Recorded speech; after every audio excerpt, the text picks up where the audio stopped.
You're listening to N21FM, a Pokemon podcast. This is episode 66. I'm your host, Glenn Seaman, and I'm joined by both of my lovely co-hosts today. As per usual, I'm here with Jake Young. Hi. How you doing, bud? I get introduced first this week because I show up more often. That's right. Johnny, you've been not replaced, but certainly outranked okay. now. You can say it. Jake, how are you doing this week? Oh, you know, today was actually kind of a day, but the rest of the week has been kind of a week. It's been one of the most weeks of my life. Yeah, I hear that. Yeah. Well, it's good to see you. Good to be here with you. Johnny, what about you? From what I understand, I believe you're probably about on the same page. Is that right? Yeah. It's been a week. I'm exhausted. I am truly exhausted. Just it's life. I had the fun week of going to sleep late multiple nights, and then just as if to like mock me, my sleep schedule was like, all right, you're super tired after a few days. Here, we're getting you to bed much earlier at like 11, instead of like staying up till like 1 or 2 accidentally. Sure. And then promptly that next morning said, hey, it's 4:30 a.m. Time to wake up. You're not falling back asleep. Yeah. Okay. Wow. It's Scooby-Dooby like that sometimes, you know? Yeah. Fun stuff. So, well, I'm right there kind of with you guys as well this week. I feel like it's been a pretty rough week for everybody. Yeah, it's been so at least we're all on the same page. Yeah, because obviously with the new job, my schedule's been shot. It's why, as at the time we're recording this, the last week's episode still isn't up. Sorry, guys. It's going up right after I record, I promise. I can't wait to listen. But it's gonna be good. It's a really good episode. Yeah, that episode is actually enjoy very, very good. Please go listen to it. If you haven't listened to it yet, you should. But I gotta do that. The new job schedule is crazy. And God, Thursday was the worst, man. Thursday, I wake up, I'm sick, call out of work, miss the one day of training that they're like, we're going to actually talk about stuff you're going to use every day, like the pricing of phone lines. And then I find out that my favorite video game is being put to bed forever, presumably. Destiny 2 is getting its final update. Just a game that I've been playing longer than I have known my wife. So almost a decade old. Yeah. It'll be a decade next year, 2017. Wild to say. Yeah. So I spiraled like crazy when I heard that news. But understandably. I mean, I'm feeling a little better about it now. I'm also like huffing massive copium. We'll talk about it later. But there's also been many good blessings this week. My niece turned 18 and graduated on the same day, mind you. Nice. Which made me feel old. Congratulations. But yeah, shout out to Madison if you're listening to this. You're not. But either way, I'm very proud of her. Very good to see her graduating and celebrating with her. And it's been a crazy, crazy week. So I'm glad we're all on the same page. Hopefully we can, each of us use this time to kind of recharge a little bit, have some fun. I'm excited for what we've got planned tonight. Let's see here. What else do we got? Oh, Patreon. Patreon.com/Terminal Creative. Over there, you can check us out for early access to every show. It's access to our bonus show, N21 Plus, at the $1 tier. You get access to both of those. Some notable recent N21 Plus episodes include the post-Orlando regional interview with both of these fellers, along with the Boozin' Battle 3, featuring Zoroark and Mega Diancie going against each other. That was me and Johnny. We still got to find out what the cast will be for this month's Boozin' Battle, which will be next weekend. So we'll see what that looks like. I know we're doing a fairy deck per the request of an audience member. Speaking of which, that's another perk you get as part of the the $2 tier. You get access to the question thread every month. You get access to our early access to the guest list as well. So you can see who we're going to have on the show, what we're going to talk about, ask us your own questions, and even request specific decks for Boozin' Battle, which is our monthly show where myself and one of my co-hosts will get into a game of Pokemon on TCG Live, and for every prize card our opponent takes, we take a beer shot. It's a good time. Best of 3, by the way. Best of 3, by the way. So you're if you're doing bad, you're taking like at least 12 shots, maybe more. Because also, what was it? We did the math on it. Because at one point we were like, you can how many could you prize, and then your opponent could like briar and take out a mega Pokemon. Yeah, it's like 4 beers in an hour, basically. Yeah, which is a lot. It is for me. It yeah. is. It doesn't feel that way when you're like playing the game. 90 pounds. But then you realize you're like, oh, I've just crushed 4 beers in like 45 minutes. Yeah. So, light work. It's a good time though. No, I'm just kidding. It's a for you, maybe, John. Dude, no, we saw how you were playing last Booze and Battle. That is not light work for you, brother. No, it's not anymore. Not anymore. I gotta go pick up a case of Modelo for that. It'll be good. Ooh. So that is going to be present on there, but you can request a deck for that over at the $2 a month tier on Patreon, and at the $5 tier, you can get your name right at the end of the show. As well as a producer credit, and just our eternal thanks for if you like to fund this show. It's what keeps us going. For sure. We got a lot to talk about this week, so we're going to go through it a little quickly. There's a couple major topics we want to talk about, and I'll go through the list real quick just to give you a heads up on what we're going to do. We've got some new Lego sets leaked. We've got some news with Japan requiring government ID. We've got a lawsuit with Nintendo. We've got our usual Corbin Hostler article. We've got some TCG Live news, as well as a new attraction for Pokemon fans. Excuse me. And then, of course, our usual LinkedIn roundup for checking out job postings, the What We're Playing section, a little Q&A, and then we're going to head out. It seems it's a lot. It's a pretty extensive article. We got started a little earlier than we usually do. So I'm excited. Let's dive. Anything else before we just dive in?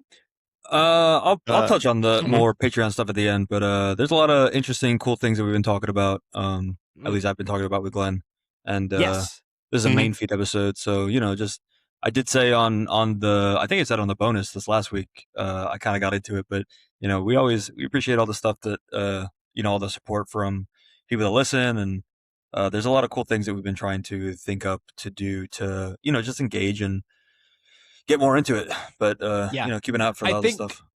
I think that coming at either the end of this season of the show or the beginning of next season, you're gonna find there to be like a lot of really good content, really front loaded into that $1 a month tier. So I highly, highly suggest taking a look at it, at your earliest convenience, and helping support the show and keep us going. It'd be good. So let's start off with something that broke actually a mere 7 hours ago, according to bricksup.co.uk.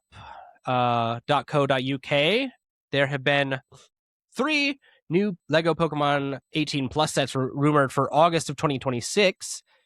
This is in reference to the release date specifically. There have been multiple sets that got rumored for 2026 or like leaked.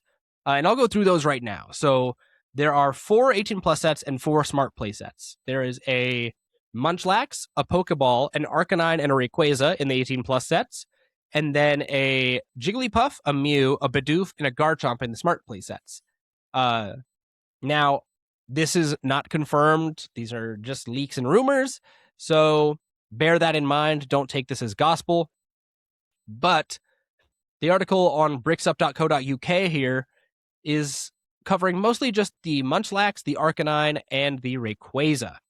So according to this, these should drop August 1st, 2026, presumably. The Munchlax will be about 757 pieces and retail for $69.99 USD or your local equivalent. No images for that one yet, but we do have some images of this Arcanine set, which will go for $109.99 or your local equivalent and have 1,190 pieces, and also will be debuting on that August 1st, 2026. We'll talk about the Rayquaza in a second, but I do want to go over this Arcanine with you guys. So, Johnny, let's go to you first. What are your high-level, just first impressions of this Arcanine set, just looking at it, based off of this image? I mean, based off the image, it looks a lot better than the ones that we talked about months ago, I believe, when we were talking with Zach. Just the quality is already better, leagues better than looking at that bum ass Venusaur Blastoise Charizard set. I'm sorry. Yeah, it was very bad. Yeah, this is leagues better. This looks better. It looks more Pokemon, not like weird robot Lego versions of Pokemon. Someone listened to the episode clearly. No, someone knew what they were doing. Someone knew what they were doing at Lego. So yeah, no, I like it. I'm happy to see it. I like the look of it. I think it looks good. Yeah, happy for it. I say that. I'm curious about this because, so a couple things. I still think it looks a little uncanny, a little too many just like rounded off parts where they don't need to be some. I'd like to see more studs exposed. I think its mane or like its tail is a little weird looking, little bulbous. Yeah, I could see that. And just too many plates. I want some more. It's tough because it's sculpted very well, but I want more of like a gruff Lego look to it. And this is still leaning too far into like sculpture than it is action figure toy for me. And that's just kind of where it doesn't get my attention so much. Obviously much better than the previous iterations. And maybe it's just that I'm not the target audience for these sets, because when I think of Lego bricks, I think of a toy and I don't think of like a display piece necessarily. Unless I'm going for like the decor line, like the florals, like the centerpieces and stuff like that. But when I think of like a Pokemon Lego set, I'm like, oh, this is going to be a toy and an action figure. And that's kind of where this doesn't land for me very well. I do think Don't it want is your much better Legos to look like sculpted. Funko Pops. No, believe it or not.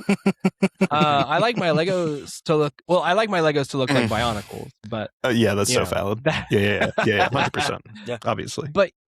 But yeah, this is obviously a step in the right direction. I think it looks pretty good. I think the tail is a little wonky, but otherwise mostly good. Jake, what do you think about it? We had a conversation on the bonus episode. You had mentioned, right, your I guess your concept was like these are more.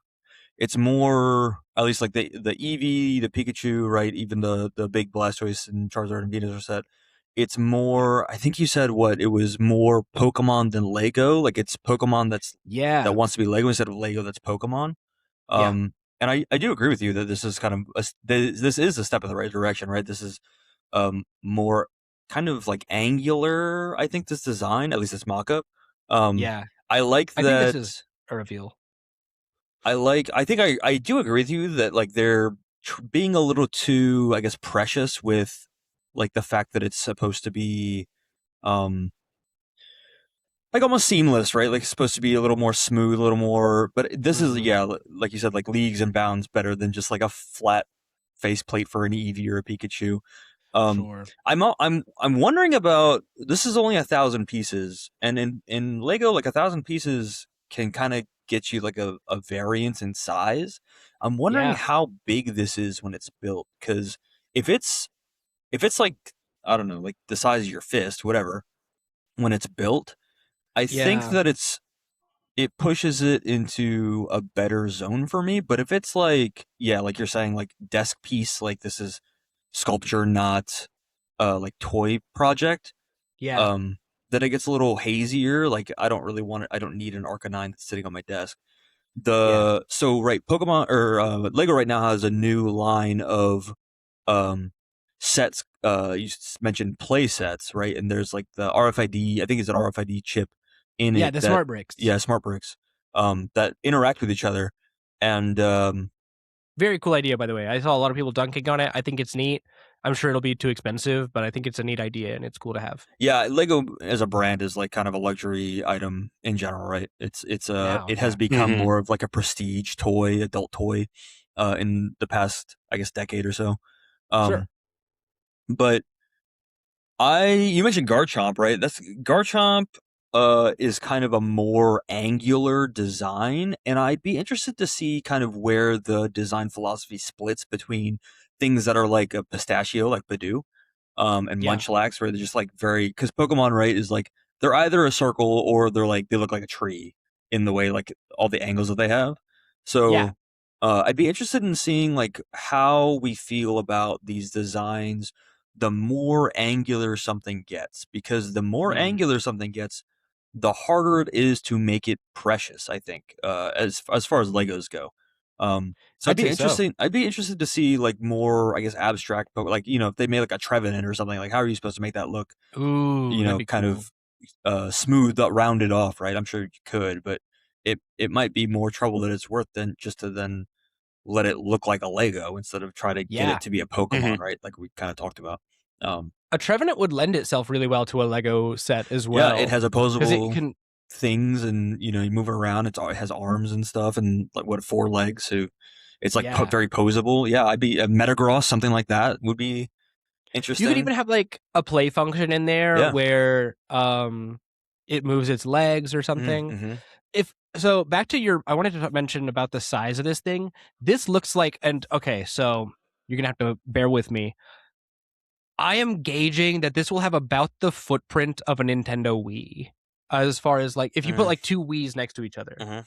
Um, and I'm only saying that because I have a Nintendo Wii within like eyesight of me, and I'm like, based on what I know about these bricks and what I know about the Nintendo Wii, these look like they'll apply or occupy about the same space. It does look like we're getting some really interesting parts on this Arcanine. Potentially. I was looking actually at the EV one, since the EV one's been out for a little bit. Yeah. I did see it at the store the other day, in fact. Yeah. The EV is 587 pieces, according to Yes. the Amazon listing. So if the Arcanine's double that roughly, I Well, would. it's a lot more dense as well. It is a lot more dense, but I would still expect it maybe to be a little bit bigger. And the EV looks like it's got someone, like the mock-up pictures they've got look like they're actually someone interacting with it, not just, you know, canned let's shop something in images because it's Lego. And it does show a person kind of like holding the EV in one hand, but the EV is clearly a bit larger than their hand. Yeah. So this Arcanine will be a little bigger for sure than the EV, but it'll be a good reasonable size. It looks like we're getting some unique bricks with it though. I think Yeah, like the ear bricks look a little. I'm pretty sure those are brand new. Unique. I don't know if those eyes will be printed or if they'll be stickers. I'm curious. Oh, excuse me. I'm curious as to what's going to go on with its mane and its scruff, because like this chest scruff looks like it could be new versions of these new pieces down parts. here, right, with those strange angular pieces on them. Yeah, these do for sure. The head looks posable, so it looks like you'll like build the body, snap the legs on, and then snap the head on. Yeah, it'll probably be ball and socket or ratchet joints. Yeah, I see. This piece specific, like for the tail, is it's like a it's a posable. It's almost like a click ball, like it. Yeah, the ratchet joints. Yeah, those are the ratchet joints. Yeah, yeah. But yeah, I like this. Yeah, I like this design. I actually really like the colors on it. I think that the colors are very bright and vibrant, and it does lend itself to like that Pokemon palette. I think that's, what is that? That's not Key Orange, because Key Orange is yellow. That's like a regular, just bright orange. Yeah, you're Pantoning harder than me. Sorry, it's okay. Yeah, you know, I'm actually really interested in this Rayquaza. Yeah. Let's talk about that. Unless you guys have anything else to say about the Arcanine. No, let's talk about it. Okay, yeah. So the Rayquaza is going to be about 1,038 pieces, so fewer than Arcanine. Probably going to occupy a bigger footprint. And it's going to retail for $129.99. Also releasing on August 1st, according to the rumors. Now, obviously, with it being a more serpentine design, I imagine what you'll have is you'll probably have it like in a little spiral, and you'll have maybe some supports for it. Yeah, it'll be like in the vein of like a Star Wars set or something that kind of floats. Yeah. It'll be cool though. I think it's worth noting that this is rumored. I think that'll do well with that palette. I'm wanting to know how the head's gonna look, because that's gonna be such a difference. You know what I mean? Yeah, yeah. And because like, right, so much of a Pokemon's design is in the face and the way that they're like looking at you. Being able to like articulate that in the design is gonna kind of make or break, I think, most of these Pokemon. You know, we talked about like how kind of soulless like the Pikachu in the and the Eevees, like even the Venusaurs and the Charizard and the Blastoise, they all just like look like a child drew them on the page or something, you know. And then they were like, let's make a Lego out of this. But I do think that the Arcanine, like the Arcanine's face, looks very good for a Lego design of a Pokemon.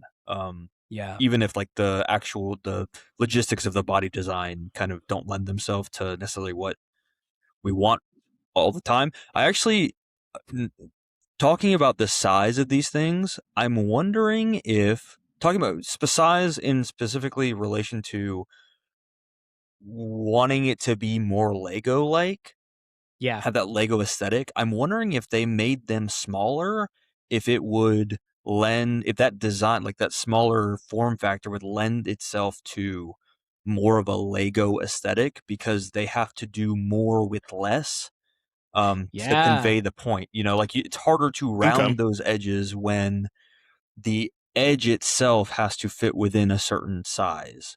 Oh yeah, I think you're right. I think that if they were to cut some of the bloat out of these piece counts, you would get a more of a toy, which is cool. So that'd be ideal in my opinion. But obviously, if you do like a display set, it is cool to have that higher piece count for that higher detail. But in my opinion, I think we would do better to have those lower piece count playable toy models that, you know, a kid's gonna be able to pick up for like $10 and be like, oh, this is a Pokemon I can build. You know? And we'll talk about it. We'll talk about it later, kind of when we answer our question for the podcast. But I think that there's a failing in the understanding of kind of what Pokemon means to culture right now that businesses are lacking in understanding in. And I think that these sets kind of lack a bit of that understanding as well. But we'll talk about it later. I'll bring it up. Certainly. Overall, I'm mostly glad that this thing just looks the way it does. It's a huge step in the right direction. I had to think about this because I had to find it. Because you know what I was reminded of when I saw the old Lego sets? Do you guys remember Robo Sapien from the early 2000s? Or like Robo Raptor? I'll send you a link here in the chat because this is a very niche reference. But it was this toy. That Google link. Yeah, it's very long. Yeah. Okay. Yes. But it's this guy with like the claw hands, and he's very like suspiciously round and smooth. Yeah, and this is very early mid 2000 like toy design. Like, oh, this is what we're gonna have in the 2010s. Well, there was also like Robo Raptor, which was its counterpart, which I had. I remember that. And Robo Raptor was awesome. Yeah. I do remember Robo Sapien. Robo Sapien is like what the old Lego Pokemon sets reminded me of, because they were just uncanny valley levels of smooth. So there is that. Now, let's see. I want to get your thoughts on these price points before we kind of leave this topic. How do we feel about, let's see, $70 for Munchlax, $109 for Arcanine, and then $129.99, $130 for Rayquaza? These are too expensive. Full stop. Yeah. I mean, it's Lego price points. I don't like Lego price points, but you know, it's not even that though. Like there's a Lego store in Disney, Disney Springs, and you're paying for the Pokemon name here. Like this is them like buying the licensing for, like, you know, like you're paying for the licensing, paying for Lego's licensing of the Pokemon name here. They're sure. They're definitely offloading that. It's got to be an exorbitant price. Like, you know, like they must have gone to Pokemon, not the other way around, and been like, hey, we think that we can make $1 bajillion doing this, but the stipulation is you got to pay us $1 bajillion to get the Pokemon. And so they're offloading that price onto, you know, it's zeitgeist. It is the FOMO of the thing. But once again, like, you know, we'll talk about it later, but there's something missing within that idea that everyone is going to be willing to pay for this thing, or, you know, like we're going to make all our money back on this stuff, which they will, obviously, but they will. Oh, I'm curious. Enough people will want it that they will. Whether I'm looking at Sorry, go ahead, Johnny. Oh, it's enough people want it that they'll go after it. It doesn't mean that it's not going to mean anything for most people, unfortunately. But hey, someone gets paid at the end of the day. So yeah, I should have done my due diligence, but I mean, this broke 7 hours ago, so I didn't really have the chance to look this up. But I wanted to see Lego's financials for Q1, and from the numbers I'm looking at, it seems way lower than you'd think it is, which is suspicious. I don't think it is. Everything is so expensive, dude. Like everybody feels the pressure. Oh no, I mean their profits look really low. Yeah, but this could also be people aren't buying stuff. This also isn't new for Lego. Lego has had multiple instances where their profits, despite having what seems like success in the market, Lego has had ridiculously low profits. It's not new for them. That's part of how your favorite line of Legos came about, was low profits. I remember. They saved the company. Bionicles did in fact save the company, so maybe Lego Pokemon will do it too. I'd be interested in seeing if Lego's profit is seasonal though, because they're such a here's a present type product, like Christmas. Yeah, that's very true. Around any of the big holidays. So like a Q1 dip might not be that uncommon for them. They might be looking for like a Q3, Q4 price spike that just carries the company basically. That's fair. It's also interesting. An interesting thing that I see here is that these are rated for 18-year-old and over. Which is an interesting thing to note, because Pokemon is targeted at children, and like these pieces are obviously like it's a premium product, right? We took out to talking about the price of the thing, but like children of certain ages aren't supposed to be playing with certain size toys and like pieces getting swallowed and all this stuff. But for this to be 18 and up is very interesting to me. They have, I mean, if you go to the link in that article to the EV Amazon, that has towards the bottom, just above the I think I lost you for a second. Advertisement. Excuse me? Oh, I think I lost you. Am I still here? Yep. Yeah, you're here, John. Okay, sorry. They have They have at the bottom of this Amazon page the various Lego Pokemon sets here, and it says adults welcome. Like they are really trying to push this is for adults angle on these Pokemon sets. It's nostalgia bait. I just find that so curious. I don't know why. I guess Nintendo would know better. Like, oh yeah, like adults are the ones who are playing with our products. But like, I just don't know why you would choose to alienate that part of the player base. Because in my opinion, I'm like I would rather have a toy as an adult than like a statue. Well, that's not necessarily true. Yeah, right. Actually, no. I'm thinking about it now, because the example I was thinking of in my head is I was browsing, because of course with the Destiny stuff, I was browsing the Bungie store, and I saw like a Lord Shaxx statue, and I was like, oh, that'd be really cool to have on my desk. And then I thought about it just now. I'm like, wouldn't it be cooler if it was an action figure with like holdable weapons? It was like, now that's a product. Like, so I don't know why Nintendo, who is known for catering to children, would sign off on this product being like, we're going to alienate the majority of our audience, or maybe it isn't the majority anymore, but the majority of our audience, to cash in a little better. Because in my head, you make 1,025 sets and price them from $10 to $25 instead, and rake in $1 bajillion in profit that way. And more people are buying the products, which means more people are gonna be able to tell their kids and family about the products, which means you have more future customers, rather than just having, oh, here's these millennials who have adult money and are ready to spend it all now. I don't know. Maybe that's me. No, I definitely get that. I think I think what it boils down to is they want to push this like it's for adults angle, because the kids are gonna want it regardless. Like a kid sees this at the store and a kid likes Pokemon and they like Legos, they're gonna beg their parents for it. You know, they want it. They see it. They're gonna want it, right? Kids don't have to be reminded. Like you don't have to say kids welcome for this, right? Like kids don't have to be reminded of that to want that.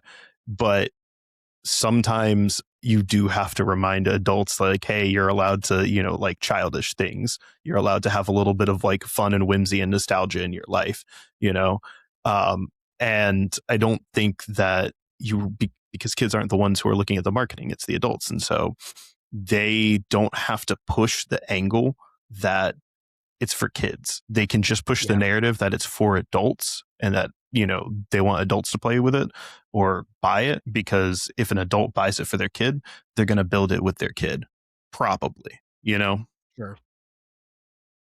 No, absolutely. I totally get with that. I don't know. Maybe I'm too optimistic, but I imagine a world where I'm able to get a bunch of these and have my kid have like Yeah. So I'm of two minds about it. Sorry, I hate to like just ramble about this. Let's but derail. Let's go. I think about like how mad I would be if I was a child. And of course, I can't understand what it's like to be a child in the current day. So maybe I'm out of touch in that regard. But I think about how furious I would be if I got home and built my toy and then my parents were like, all right, done. And I'm like, I want to play with it. And they're like, no, you'll break it. And I'm like, yeah, but it's a Lego. I'm supposed to play with it and then put it back together if something happens. That's the point. Or like I can take the parts and make something else. And they're like, no, it goes on the shelf and it stays there. Like, are you kidding me? And you spent $70 on it? And also, let's be real, in the current economic times, if I'm a parent, I'm probably going to make my kid feel bad about making me spend $70 on a toy. But like from both angles, it's like I'm going to spend $70 on a toy my kid can't play with, or my parents are going to spend $70 on a toy, make me feel bad about it, and then I can't even play with the thing. What are you talking about? Meanwhile, if we went the approach of like volume and less dynamic, like less egregiously over-designed, you're getting maybe not all 1,025. That's a little gratuitous, but me and my dad could both have a team of 6 of these guys, and then you're spending more money on the products overall. You're getting more of the products, and you still have and you're getting a better play experience with this stuff. And then because it's a toy, you're incentivized to play with it. If it breaks, you're incentivized to go buy another one. What are we doing? You're big Bionicle pilled for sure. Like I am. This is the design philosophy behind how they made Bionicles, which is the Bionicle mind virus. The Bionicles really were like is. 65 pieces, and they were each $20 a pop, and they were $5. Or like $5 to $10. No they weren't even. They were not $20. $20 for the Titan sets, dude. Yeah. You spent $20 for like the big dudes, maybe 30 for the big ones. Sure. But even still, like, okay, if it's then what you're saying is, if it's $5, now I have an incentive to buy 4 of them, and now I've spent $20. But dude, I was collecting. I was getting like all 6 of the guys in a line. Yeah, that's how they sold Bionicles, was like, let's get all 6. Oh, and then you need all 6 of the baddies from that generation. Yeah. And then you can like combine them and make like Super Saiyan Bionicles. Yeah, exactly. No, I remember. I get it. Yeah. You have to combine them and make Voltron, and just like, absolutely. But you also have to like think about the materiality of the way those things were designed, because they were designed. Bionicles is such an interesting. We could do a whole podcast on that thing. Yeah, that'd be sweet. Bionicles were designed, and you can see this in the design. They were designed in such a way to be nearly unbreakable. Yeah. Because you were supposed to bang them together, and if think about how hard it was to put those ball joints together. You had to grip one piece in one hand and push. And if you wanted it apart, you had to rip. And you always felt like you were going to break it. There was never a later time. Years you did. Yeah. So there was never a time where I felt like I was like doing this the way it was intended to be done. But that's how they wanted you to do it, because they wanted you to slam these things together. These Legos nowadays, like with the place, there's a reason why they're using an electronic system to make things interact, which is because, excuse me, if you slam it together, it's going to bust. It's going to explode, and one of the things I think I'm not a parent, but like one of the things that, when I was growing up with toys was, if you break it, it's broken. And when you like, the fun for me when I was building a Lego was building the Lego. And I like looking at the thing that I built. but I was never the type of kid that was going to take the thing that I built and the other thing that I built and smash them together, because I knew that if it broke, I would have to fix it. And fixing it again, like I already did the thing. Fixing it again is not going to make it more fun for me. I've already done the thing that I was supposed to do. That's an interesting perspective. I haven't thought about that. Strange. I think I agree it's a lot of with stuff, you. like it's.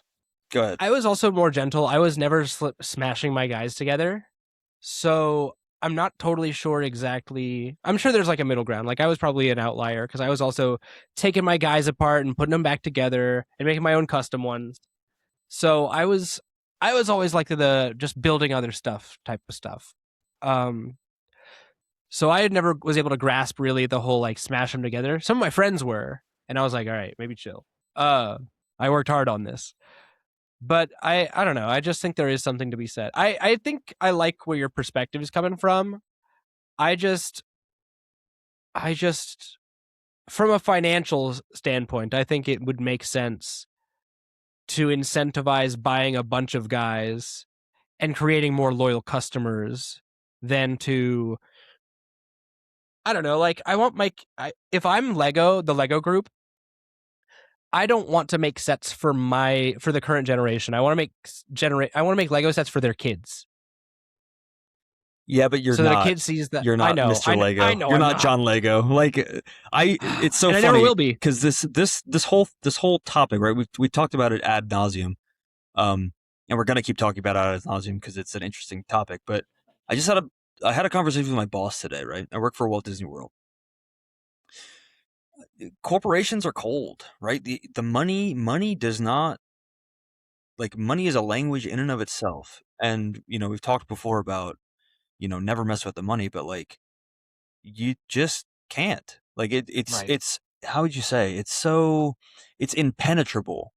It's cold, it's calculating, but it's like it's cold hard cash. It's the almighty dollar. It absolutely is, but it's so there's like a cruelty to it almost. It removes the logic of like interpersonality. Because there is none. It's not even like there's an option.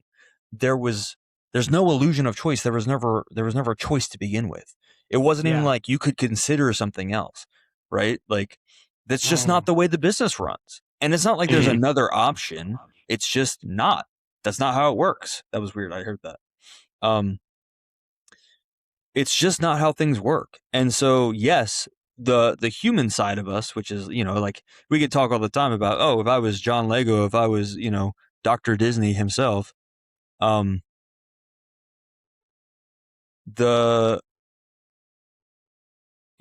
would do all the things that would make us feel fluffy and nice and like, oh yeah, let's treat our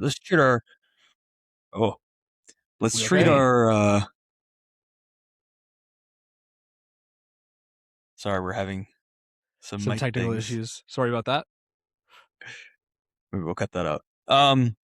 Maybe. But like if we were doing all the fluffy things, we would just be hemorrhaging money all the time. Like that's just not how it works, right? Your company goes under when you're nice to the things that you want to be nice to.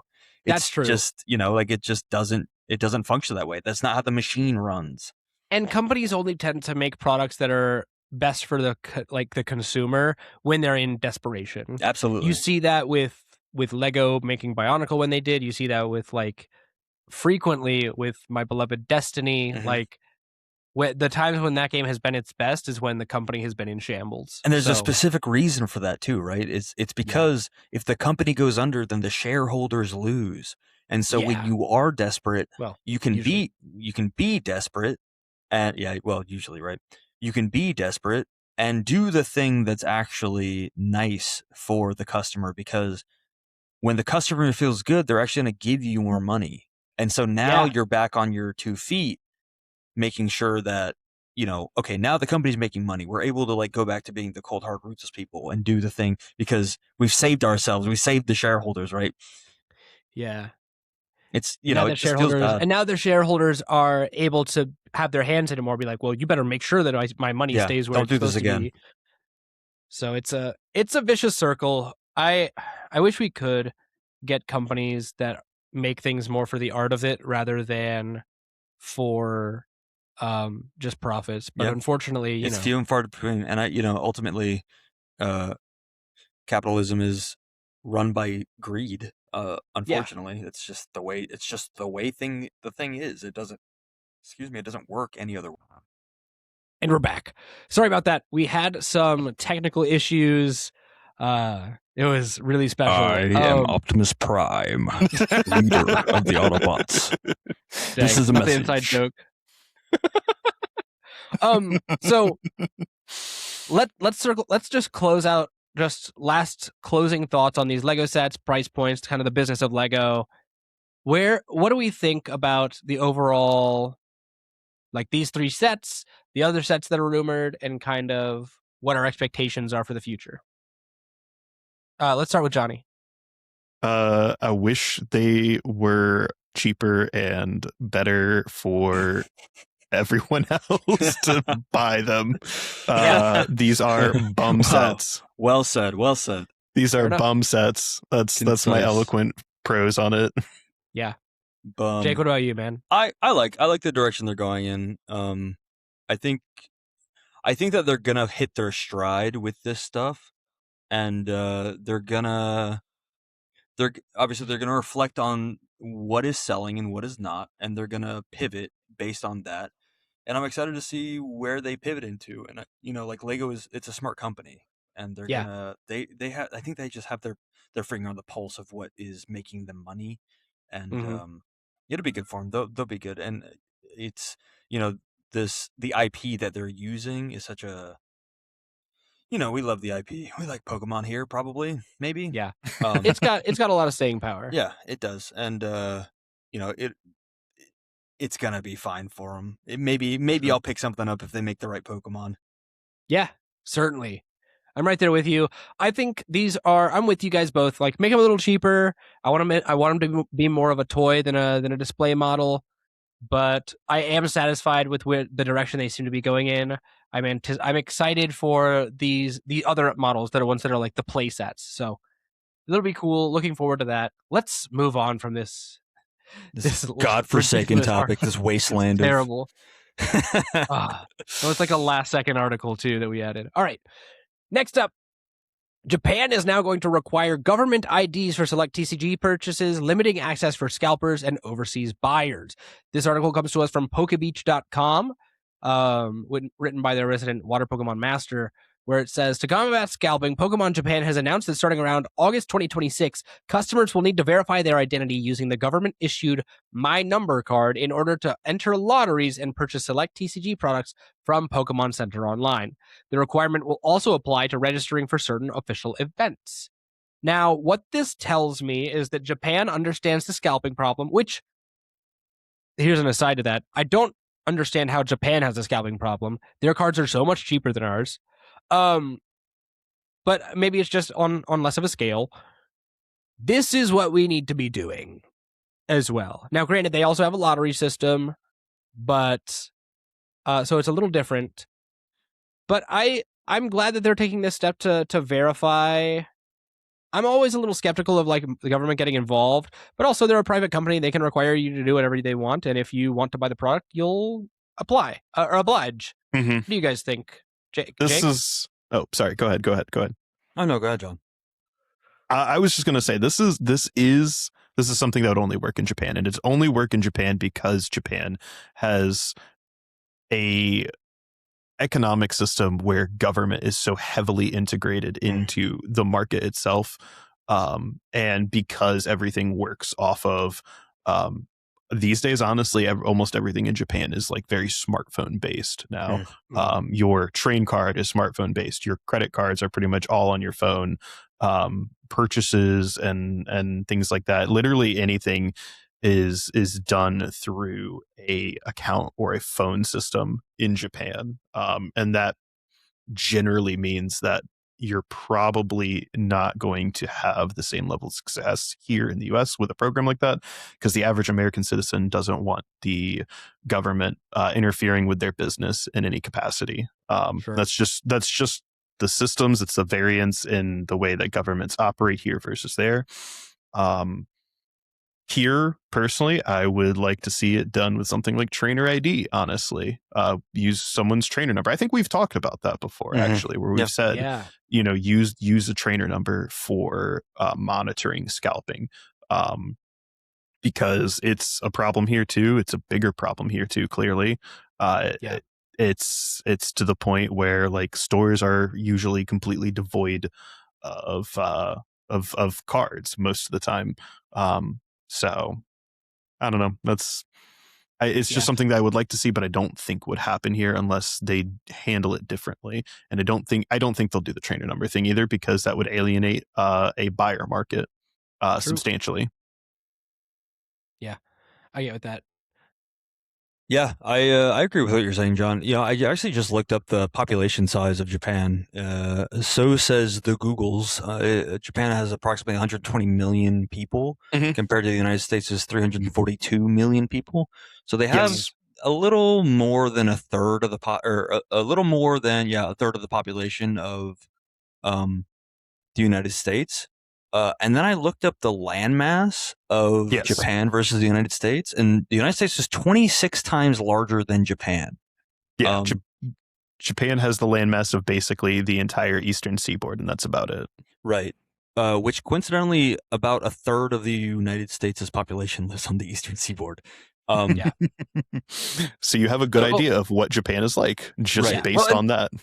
Japan doesn't have like arid farmlands or deserts either. So. Right. No. And, if the United States is split up into thirds, it literally is the eastern seaboard, the Midwest, and then it's like California, like, I guess, what would you call it, the western seaboard? Sure. But I think that this article, there's an undertone that I think that I'm identifying in this article, which is Japan has identified, and maybe this is like a cultural thing that I don't understand about the way that like lotteries work in Japan, but like they've identified trading card game products as a form of gambling, which requires you to register into the system, right? Which John was saying is in the United States, it would alienate a market, but people do get addicted to gambling all over the place, right? Not just America, and in other countries too. And it does form a mental, there's like a mental process that goes into that stuff. And when you have to start, when there are systems in place to hold you accountable to those things, it cuts back on the ability to get addicted, right? And obviously that's very personal to the individual, right? People have more addictive personalities and less addictive personalities. But it seems to me that Japan has identified this as a thing that is problematic. And Glenn, you've mentioned before about like when things are cheaper, it makes it for, like the idea that it reduces scalping, I think, is a bit of a fallacy, because when things are cheaper, it just gives scalpers more of the opportunity to buy more of it, and then scalp off the top, right? So Japan having their cards being less expensive just makes it easier for even foreign scalpers to go in and buy more, because people still like Japanese cards and traditional Chinese cards, right? Like there's been some drops of that stuff too. I mean, you saw me in Orlando, dude. That's right. I picked up some Japanese and Chinese packs just for the thrill, just for the fun. Exactly, love of the game. It's got that dog in you. But it is. I like this system. It would never work in the United States. Ever. Yeah, that's true. It just, and I don't necessarily contribute that to like the way that the sales numbers work.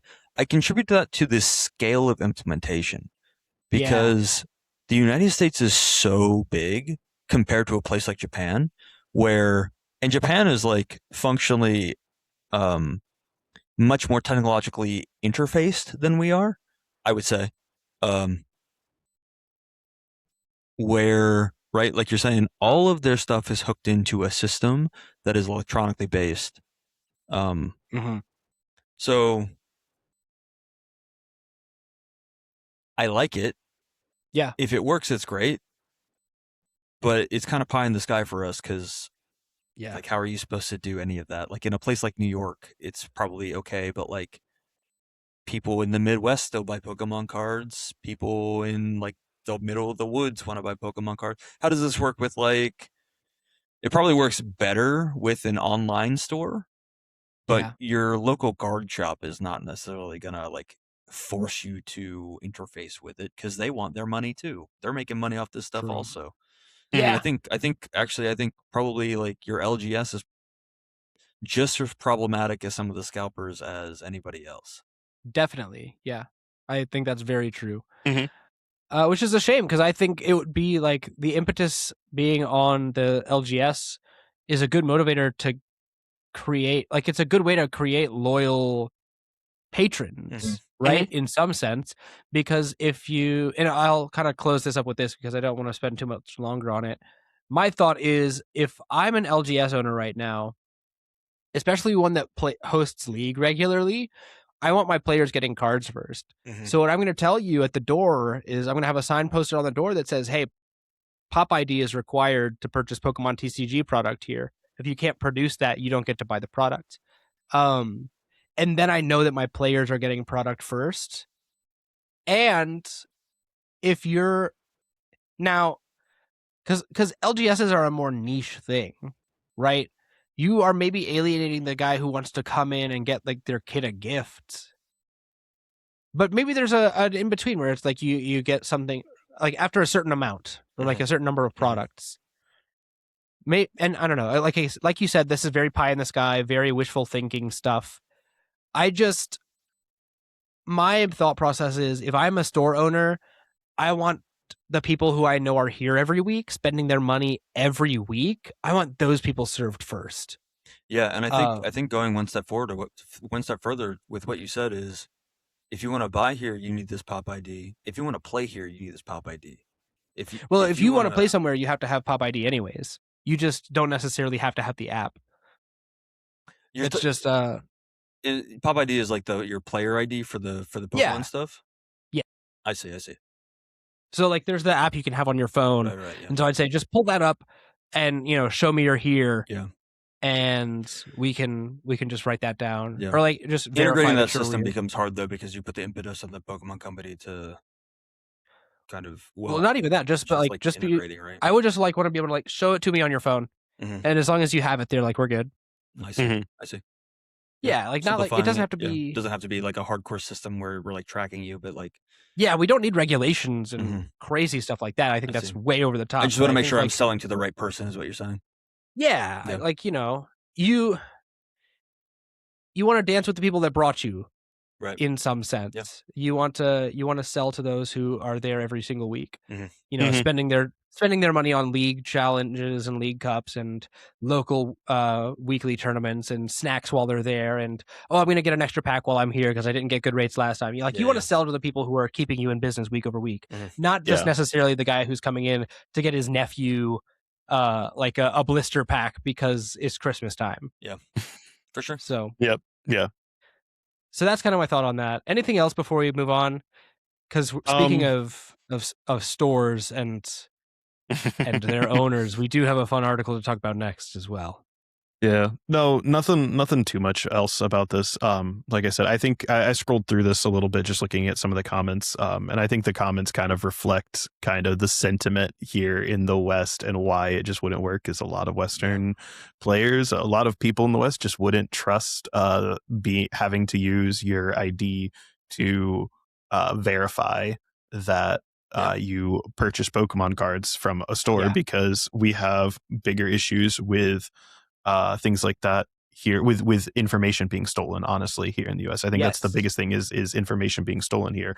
A lot of the programs that they no doubt use in Japan are also produced in Japan. There is a level of like cultural, it's like proprietary. Well, it is, but it's like a level of like cultural hive mind in Japan that focuses very implicitly on the idea of providing for and protecting your country and the people within your country.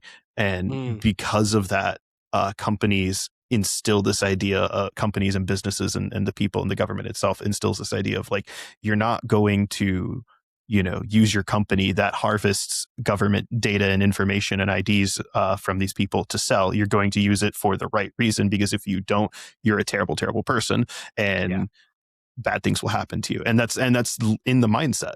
And that's why it works. And that's why it doesn't work here, because people don't have that loyalty in the same way. And that's fine. You don't need to have the same level of national. You don't have to have the same level of nationalism. I don't want people to have the same level of nationalism here, but because we don't have that, it won't work here. And that's just the simple fact. Right. Not on that level, at least. Not on a government ID level. On some other level, potentially, like I said. Yeah, but there's got to be like a governing body, but unless you're tracking so many different metrics, like it becomes problematic on so many levels. Mm-hmm. Yeah, for Scalping is a beast. Scalping is a huge beast. And I feel like we'll get to a point where we're able to combat it, but it's just going to take a little more patience on our part. Mm-hmm. All right. Let's move on. Iowa man sues Nintendo after being denied Pokemon professor status. Seeks $341,000 in restitution and a court-ordered professor certification. Yeah. This comes to us written by Clark Kaufman via the Iowa Capitol Dispatch. This is a crazy story where a gentleman, Kyle Owens of Lawrence, Iowa, is suing Nintendo of America and its affiliate Pokemon Company International in U.S. District Court for the Southern District of Iowa, alleging federal antitrust actions that violate the Sherman Act. Now, Johnny, can you tell me what the Sherman Act is? I couldn't tell you what the Sherman Act is, actually. I'm going to have to Google this real quick. I had to Google it also. Yeah. Prohibits activities that restrict interstate commerce and competition in the marketplace. Yeah, basically it gives the government the ability to break up a monopoly in the economy. So if an area has a company that's far too large and conglomeration and is eliminating competition within that system, within that market, they have the ability to go in and say, you can't do this. You can't bully the competition out of competition, right? Yeah. It stops Whataburger from being the only fast food burger joint in Texas. Exactly. Thank God. Yeah, exactly. Yeah. Yeah, this is an interesting. Let's call a spade. This guy's stupid. Yes. This is Mr. wild. Kyle Owens. It's funny. I was gonna see if I could reach out to him and have him on the show. It's not worth it to me anymore. No. This man is a fool. The lawsuit seeks a court order and injunction that would grant Owens $341,000 in damages, award him the professor certification and access to official Pokemon professor tools. Basically, what this lawsuit is alleging. So let me back up. Owens was able to pass the professor exam, which I believe with either an 80 or 100. And if I'm not mistaken, it was 100. The article says he passed his basic exam for rank of Pokemon, professor of Pokemon with a score of 100. Okay. Yes. He alleges 100. According to the letter that he was sent that denied him access, they said that he had scored an 80% and failed the test for professor status. Now, 80 is still a passing grade on that exam. Last I checked. It's been a while since I've had to redo my certs. Says our local professor. I'll do it again next week. Next month actually is when I have to renew. So I'll check again at that point. But last I knew, 80% was still passing. But the hiccup became that Owens had been denied after reviewing the results of a background check, right? Which showed that he had low-level felony that was over 10 years old. And that there were also some other criminal charges more recently issued by another state, but only in 2022, for failure to appear in court on misdemeanor charges of disorderly conduct by engaging in fighting, possessing, repairing, or selling an offensive weapon, and criminal mischief through damage to property. Fellas, if we know anything about TPCI, it's that they really care about their image, right? Yeah. Yes. Yeah. So why would they ever allow you, a presumably violent criminal person, to become a professor? Yeah, no. They're not doing that. They wouldn't. They're not doing that. He's seemingly making a big stink out of this because he says, quote, "The Pokemon Professor program is not merely recreational. It functions as a tool, as a structured certification and authorization system granting official status, access to official event tools, the ability to host sanctioned card and video game matches, listing in an event locator, and opportunities that generate business traffic, customer attendance, product sales, goodwill, and commercial advantage, unquote. So he's trying to leverage this status so that he can get his store hosting events because he needs more customers. Yes. This doesn't read like someone who wants to get into the professor program because they really care about like having the community start up. No. Right. That's exactly what it reads like. And the worst part of it is that he didn't pass, and his idea for this was not to go and say, "Oh, I didn't pass. Let me try to like connect with the community around me and see if other people who might be interested in Pokemon are nearby and are professors or are willing to take the professor exam and help support the store." His solution was, let me go nuclear and fire off a lawsuit. Yeah, right. Glenn, can you tell me a couple things? So first thing is there like a this is a bad term for it, but is there a refractory period on when you can reapply for the professor? Yes, it is not that long.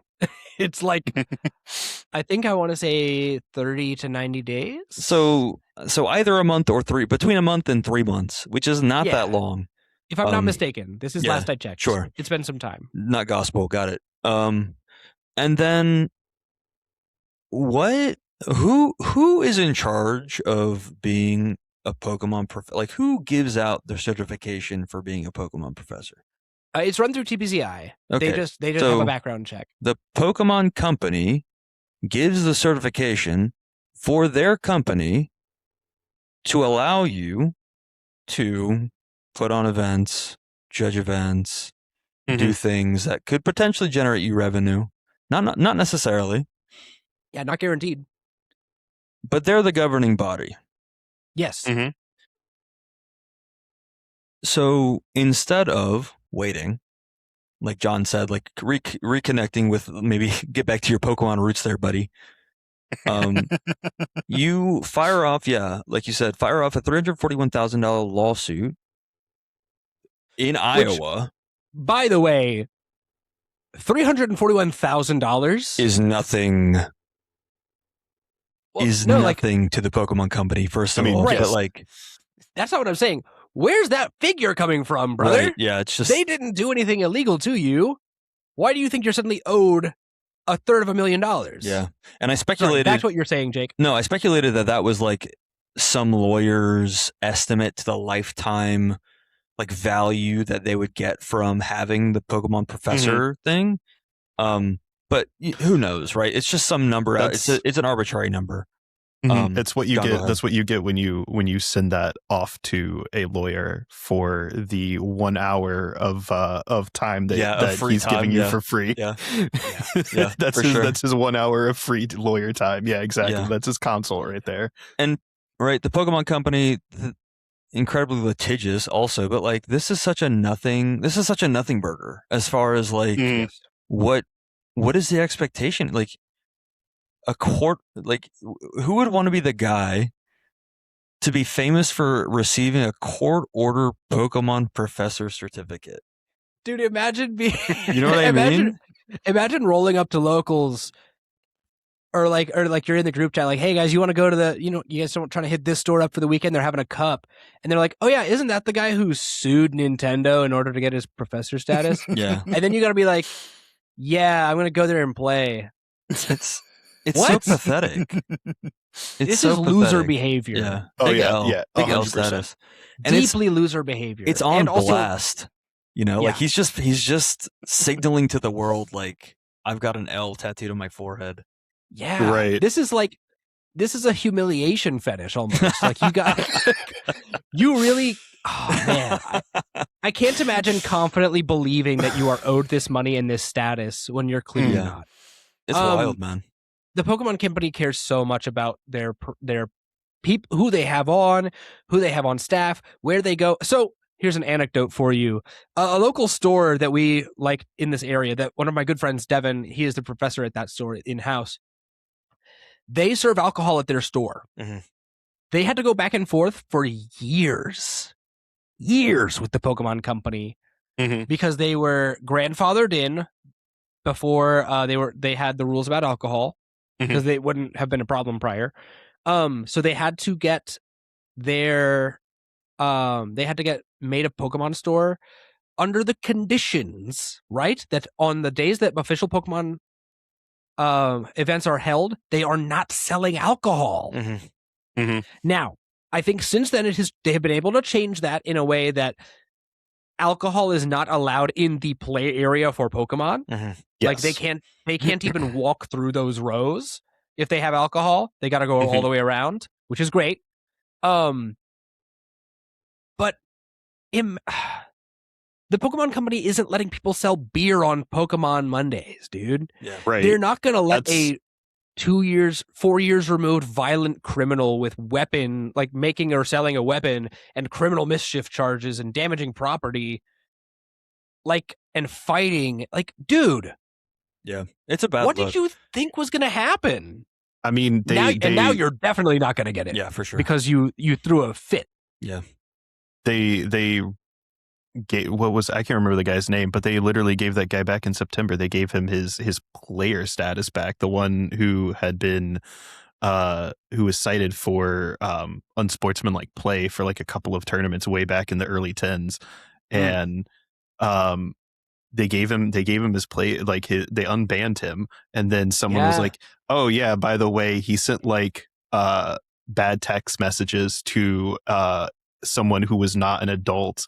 And and then they frame one and permabanned him. Yeah, instant. A month later, gone, dude. Instant gone. Like they didn't give him a review process. They said, oh wait, someone has they had the receipts. They had the receipts right there in front of them, and they're like, oh okay, yeah, never mind, get him back out. If you're a bad actor, Nintendo is going to sniff you out, and then they're going to snuff you out. Yeah. You are not making it. You're getting venom stepped for sure. Yeah. Oh yeah. Like the biggest thing for them is keeping any level of like criminality out of it, because there are children involved, and if children are involved, they don't want to deal with the fact that criminals could be involved. So who do you pick, the criminals or the children? It's a very obvious choice. Wow. It's a very obvious choice. Well, wait a second.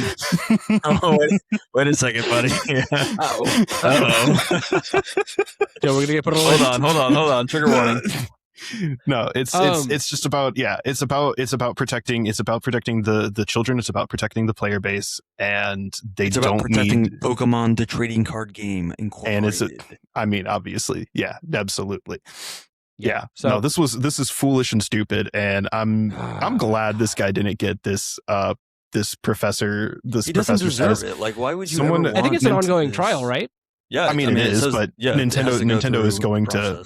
Nintendo receives this. They haven't responded because they're not going to give a response to these articles. No. All they're going to do is hire some lawyer in Iowa to go sit in court and say, "Sir, Mr. Judge, this is stupid. Here's why. Example A, example B, example C."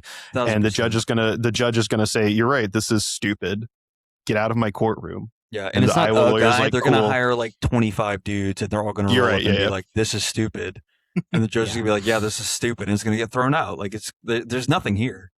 Nintendo can hire 25 dudes who can get a judge to laugh this out of the courtroom for cheaper than $341,000, and they will do it. Here's my thing, right? Imagine having the hubris as a lawyer where somebody like hires you for consultation, and you're like, you know what? I think I could kick on Nintendo and their lawyers. Yeah, right. Well, that's why I said this was sue. This was like the free consult. This was the free consult. The lawyer was just like, the lawyer probably saw this come across his desk, and he was like, I don't know, trying to get some money out of him. All right. I don't know. Yeah. He looked at his clock and he said, all right, I got 59 minutes, and he drafted something up in half that time, and then sent it back. He said, ChatGPT, how much should this guy sue Nintendo for? He might have actually. He really might have. And I wouldn't even blame him for that. Honestly, I hate AI. I wouldn't blame him for that at all. Yeah.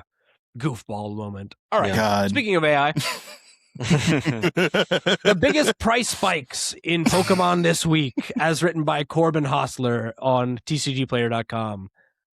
Oh boy. Let me do the thing. It's the usual suspects, gamers. Truly is. I can't believe the cards we're looking at this point in time. Didn't we look at this Pikachu like 3 weeks ago? Yeah, we literally Yes. did. And the week, like multiple weeks in a row. So let's look at Pikachu again. Pikachu EX from Ascended Heroes to SIR. If we look at the 1 month graph, maybe we get an idea of what they're talking about with a spike. I don't see a spike here though. Maybe from May 10th to 11th, it went up from 900 to 1115, or I guess maybe in the span of 518 to 521, where it went up to 1404. Because that's where it is now, is 1404.62. Yeah, it's As gone usual, up by the way, a little our less disclaimer- than $200. Oh yeah, Yeah. don't buy these cards. Not mutual financial disclaimer, advice. not financial advice. Do what you want with your money. There's also speculation. Jake, try to zoom in into the top left corner of that Pikachu card. Top left corner of this Pikachu card. Yes, right where the Um, crux of that little tree branch is. Give me 2 seconds. Do Have what to you can, set because my mic down here.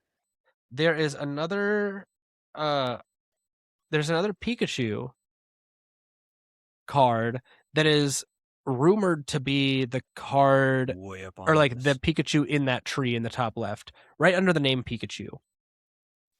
In There here. is, yeah, there's a card, yeah, right, there's like a Pikachu right underneath that little gray bar under the name. Oh, I Oh, can. okay. I see. I'm like, oh goodness. You can just is barely- it like here? Or is it here? If you look to the left, right to the left of where your cursor is, yep, that's Pikachu right there. This you can just is barely make out his Pikachu. silhouette. Okay. Yes. Sure. That is presumed to be, I'm trying to find the Pikachu on PokemonCards.com. Goodness gracious. Yeah, there is another Pikachu card which that is presumed to be, and so everybody is going absolutely bananas with it. There, Oh, man. This is stock market futures, man. we are in like premium, like just Scalpers need to get a hobby. Scalpers need to get a hobby. yeah, a hobby, a job, someone to love them. Oh Perhaps man, a hug from their parents. truly, years of therapy. Yeah. Maidenless. Gracious. Maidenless. What a wild There's thing. my cat is trying to damage my playing cards collection. As God So I might have intended. to throw him out in a moment. But I'm trying to find the actual card that this is supposedly another version of. It might be. Oh, I think this is maybe it. I don't have. This must be it. This is the Pikachu from. Oh, here Let's it see. says Mysterious Treasures, in right? the. Oh, it doesn't have the. No, it's Yeah, it's the SIR Pikachu EX from Ascended Heroes. Yeah, Oh, that's this no. one. That's this one. that's sorry. that's the current one. Yeah. Let's see. I don't know. It doesn't say. Yeah, it doesn't say what this is in reference to. If But, this is the Pikachu from Mysterious Treasures, then Sure, man. I don't know, man. This is like looking at like a Dorito and being like, yeah, dude, that's the face of the Yeah, Virgin it's- Mary right there. It's Godzilla. Hold on. Wait, you know what this Oh, reminds me baby. of? Oh You god, guys I might got know what I'm the talking about. portrait of Jesus Christ on my toast when I made it this morning. No. The hot Cheetos shaped like Charizard. Yes, Yeah. I remember. Yes, Yeah. I do. It's The one that uh, sold it's- for like $600 or something. Yes. Oh, my people goodness. need hobbies. Please find a hobby. Play the card game. Play the For card real, game. It's right there in front of TCGL, you. it's free for you. Yes, it was a $90,000 selling Cheeto. Oh, brother. 90,000. That's a big jump from $90,000. $600. Holy Yeah. smokes! This Pikachu SIR has gone up about $200 in the last week or so. Yeah, It's sitting at a little more than $1,400. This card is way too expensive. yeah. If the bring it right down. if the right scalper learned how to play the game, they could probably make more money just on like regional results than like selling these cards. Dude, yeah. Honestly, Like get God. Mm. Yeah. All right. Bring I'm it gonna back turn in. this Let's into the move on. 21 episode. Let's just move it on. Mega Dragon IDX, also from Ascendant Heroes, the SIR. Lots of repeat customers this week. yeah, Mhm. yeah, a lot going on. I mean, This is it's a pretty card. it's a pretty card. Is the Spike in the room with us? The spike is coming from inside the house. Okay. 82806 if you want this card. Next. All right. This is the one that's crazy. Okay. I saw a meme about this card. Oh. I genuinely thought we were trolling. Because so if you look right there where Jake is circling, there's a Rayquaza in this card. This is an Evolving Skies card. So, but we're like, wait, there's a Rayquaza.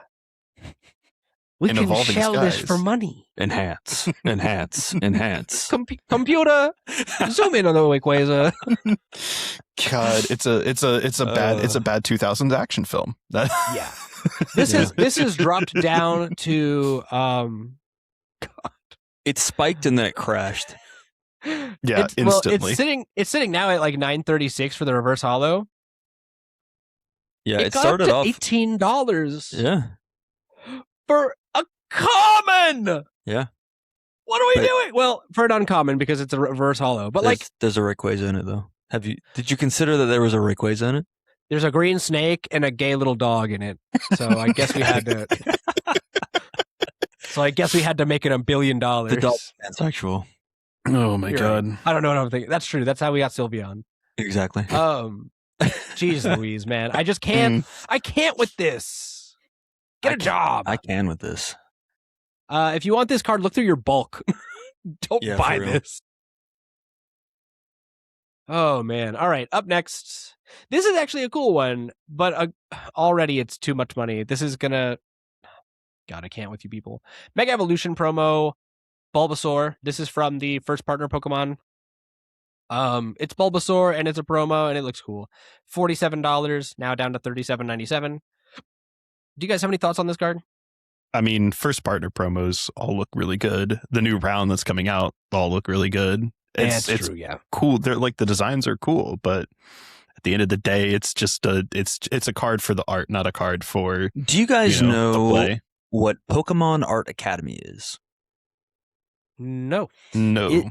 Pokemon Art Academy is a game for the Nintendo DS, and it was a game that taught you how to draw Pokemon. And it was like I wouldn't call it like a paint by numbers, but it was a very much like I do this and then do this and now paint the rest it of gives the you, owl. like the big shapes. Yeah. They have made some They have printed some cards from. There's a Pokemon Art Academy contest that had a card. I think it was a card printed. I think it was a Tangrowth was the card. But this reminds me of the type of kind of heavy outline art that Pokemon Art Academy had you draw, and I really like this heavy outline art. Because it's very poppy. It's very like this is what I remember my Pokemon looking like. Yeah. It's very, how would you say it? Kind of like makes me a little warm on the inside just looking at it. It reminds me of the good old days. It's iconic. Yeah. In Mhm. that sense that it's like this is Bulbasaur, man, and it's featured with all this Kanto stuff that you like. All these. Oh, remember this? Yeah. It's like you see some routes from Gen 1 games. You see some gym badges. Yeah. You see your Pokedex and stuff like that. So like this is a very like Yeah, it's even got like the video game style with the bushes and the walls and stuff. It's pretty cool. Yeah. it's yeah, very it does. it's very nice. So Yeah. it's doing well. I'm not mad at like sub 40 for a card like this. This is a cool card. People love Bulbasaur also. Yeah, I'd be way less mad at like a sub 10. Sure. I'd be really less mad if I could just get the product Sure. that this comes in. But I mean, Gosh. hopefully Grumpy this old will man Glenn. equalize. You're the youngest person on this podcast. Yeah, by the right. way. Hopefully we'll get this card down to even lower, and we'll just be able to actually buy this product. But this is a pretty card. I see why people would want to sell it for $40. Sure. The rest I Yeah. can't really speak on. But yeah. Oh my goodness gracious! Hold on. There's also apparently a hidden Pikachu in this card. Uh-oh. Are we serious? It's back here. Yep. It's right behind Bulbasaur. Yep. It's Jeez back there in Louise. Viridian Forest. You guys love to just. Where's Waldo? Your Pokemon. The only cards? place in Pokemon Red and Blue that you can find a Pikachu. All right. Next up is a card that I didn't even realize existed. All Night Party from All Night XY Party. Breakpoint. Did this ever see play? Probably not. I think I have a copy of this thing though. Once during each player's turn, if that player's active Pokemon is asleep, he or she may remove the special condition and heal 30 from that Pokemon. This card seems good. It's a fun idea. I don't have this thing in the reverse holo that it's worth $40 for. I have it in the standard printing that's worth, a few dollars. This probably went crazy with Stellar Wish Jirachi. This is like a card. This is a card where I wish that the art was like a poster or something. This is like the kind of thing that like would be a really cool poster. We mentioned in the bonus, I think it was the last bonus. I don't think we did a bonus last week, by the way. Did we not? Oh, maybe it was I think that was the main, the main episode. episode. Recorded it really late. Oh, I see. It's hard to keep track. We do so many podcasts. That I like kind of. This was in the Lucario. It's in the Mewtwo and Charizard that we like, but it's almost like diorama pieces where there's just so much to look at. There's like there's like a main Pokemon battle in this going on, which is like an Umbreon versus a Weavile. But you see like a Crobat and a Cresselia, and you gotta like squint and look, and I love art like this where you gotta look. I'm zooming in on all it. this stuff. There is no Magneton. There's a there's a Cresselia, at the very Crobat. top up there, at the top of the tower. It's a sign that's on the tower. Oh, gotcha. Yeah, from this is the sign from Kingdom Hearts. This is a tower from Kingdom Hearts 2. But if you look next to Xehanort, if you look next to the Umbreon in that little fountain there, the fountain has Karen on it, which is really cool. And then there's a Crawdaunt there. Oh yeah, I see it now. Yep. You know what this kind of stuff reminds me of? Have you seen those artists who, I don't know how they do it, but some sort of sorcery, but they do a perfect loop of their artwork, but they've done it in a way that like they'll zoom in on an image and there'll be like this other crazy detailed image and they'll zoom in on a specific part of that and there'll be something else entirely crazy. And then they zoom in on a random part of that one and it keeps going like that. Yep. In what seems to be like this impossibly zoomed in image. Yep. And then they wind up getting back to their original image through the loop. It's very interesting. And like I'm always a sucker, like I get suckered into them all the time. But it reminds me of that because there's something to look at as long as you just zoom in or look really closely. And that kind of art is exciting for me. The market price for this, the reverse holo, is now $31.50, up from $18.46. So definitely a nice little spike in the price. Maybe it's a little old. I guess this is like written a week or so later. Sorry, I thought my cat was demolishing my cards. I've got like all of my cards from a specific brand right there. And Yoshi, as you can see, is just being fat and lazy and just laying right next to him. So this is how I'm recording for right now so that he can be on camera. Speaking of fat and lazy. Speaking of fat lazy. Geez, the segues, they're so good. EVGX, the Sun and Moon promo. Got halitosis Eevee over here. This thing's so gross. This thing's disgusting. I hate it so much.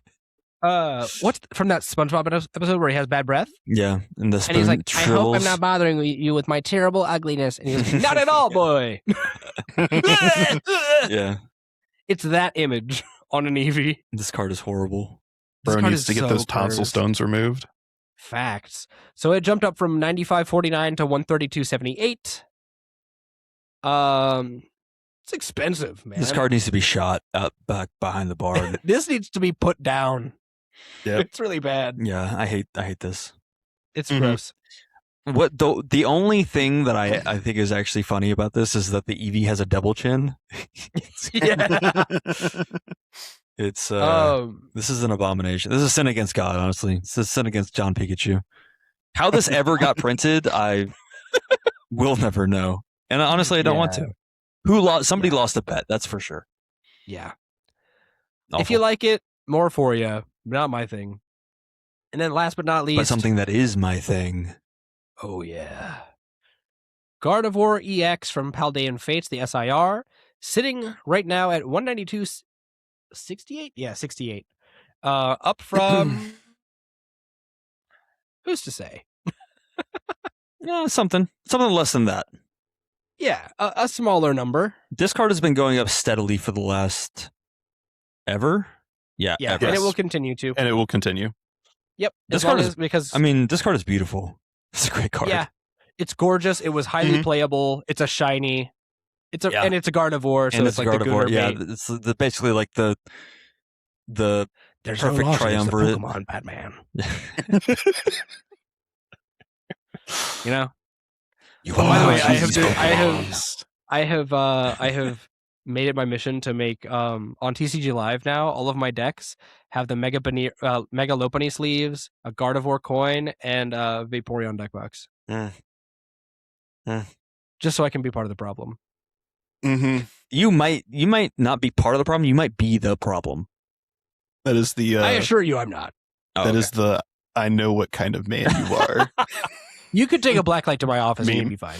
How freaky do you want to get? How freaky do you want to get? I'm always asking myself this question. Let's get freaky. That's the end of that article. All right. Yep. That's all we got for that. Don't buy these cards unless you really want them. Maybe if you want to sell one, Sure. be my guest. For like $10. Yeah, sure. Sell one to me for cheap. Yeah, that too. Let's see here. What else is there? Oh yeah, some news on TCG Live before we get back into some live IRL stuff. We've got Build and Battle now live on TCG Live. I don't remember what sets were represented. Does anybody have that? Let me see. Negative Ghost Rider. I don't play Pokemon anymore. I'm a Destiny 2 streamer. Chill. Let's see here. Build and Battle mode is now available on TCG Live. This comes from Pokemon.com. It says that it will take so Chaos Rising is available right now. It's just like regular Build and Battle format. So if you didn't make it to a pre-release, you should be good. So May 21st to June 4th, it is doing Chaos Rising. June 4th to June 6th, it will be doing Scarlet and Violet Destined Rivals. And then June 6th to June 8th, it's going to do Twilight Masquerade. And then June 8th to June 18th, you'll be doing Mega Evolution. So we're doing like a stint of a couple of Build and Battle deck building games, and you'll get just like a free kit and some cool stuff to go with it.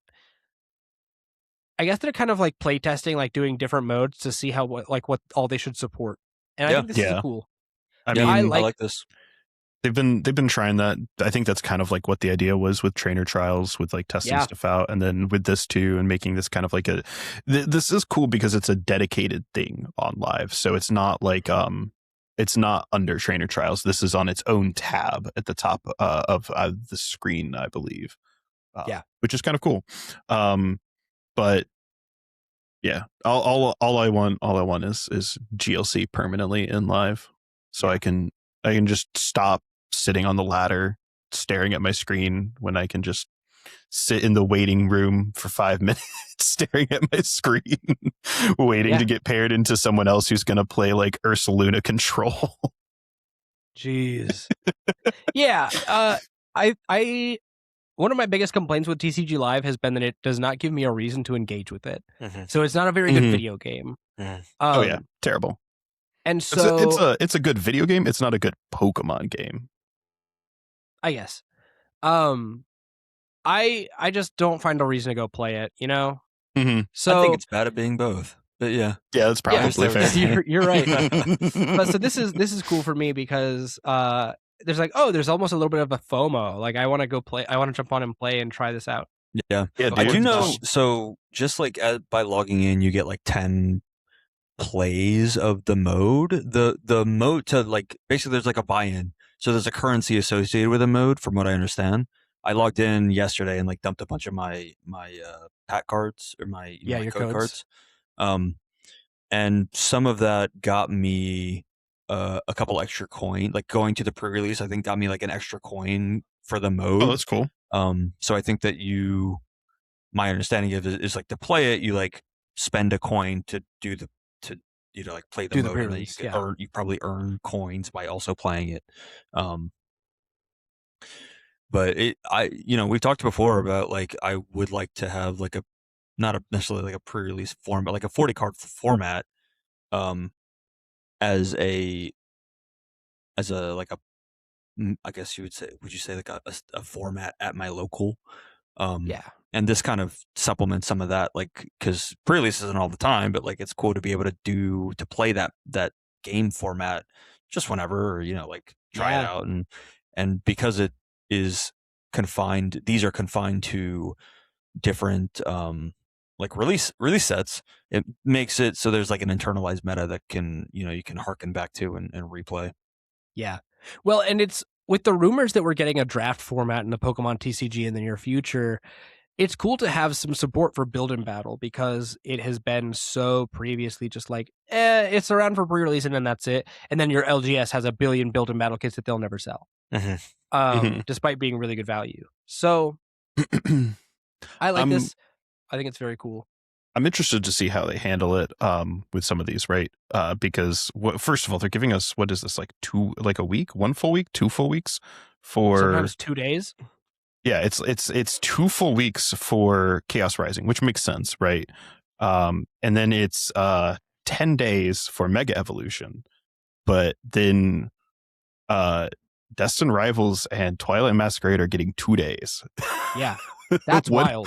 It's a little strange. So that's part of it. The other thing that I'm interested to see is how they handle it with Destined Rivals and Twilight Masquerade, because if you remember, Glenn, the formats for those for build and battles were that build and battles were 2 distinct blocks of 20 cards rather than, and they switched to a single distinct deck for build and battles for the Mega Evolution set. And then once they did that, they haven't gone back since then. I tend to like the idea of the distinct deck a little bit more for the playability, but I do kind of miss like getting 2 random blocks and just like mashing them together, trying to like make something work.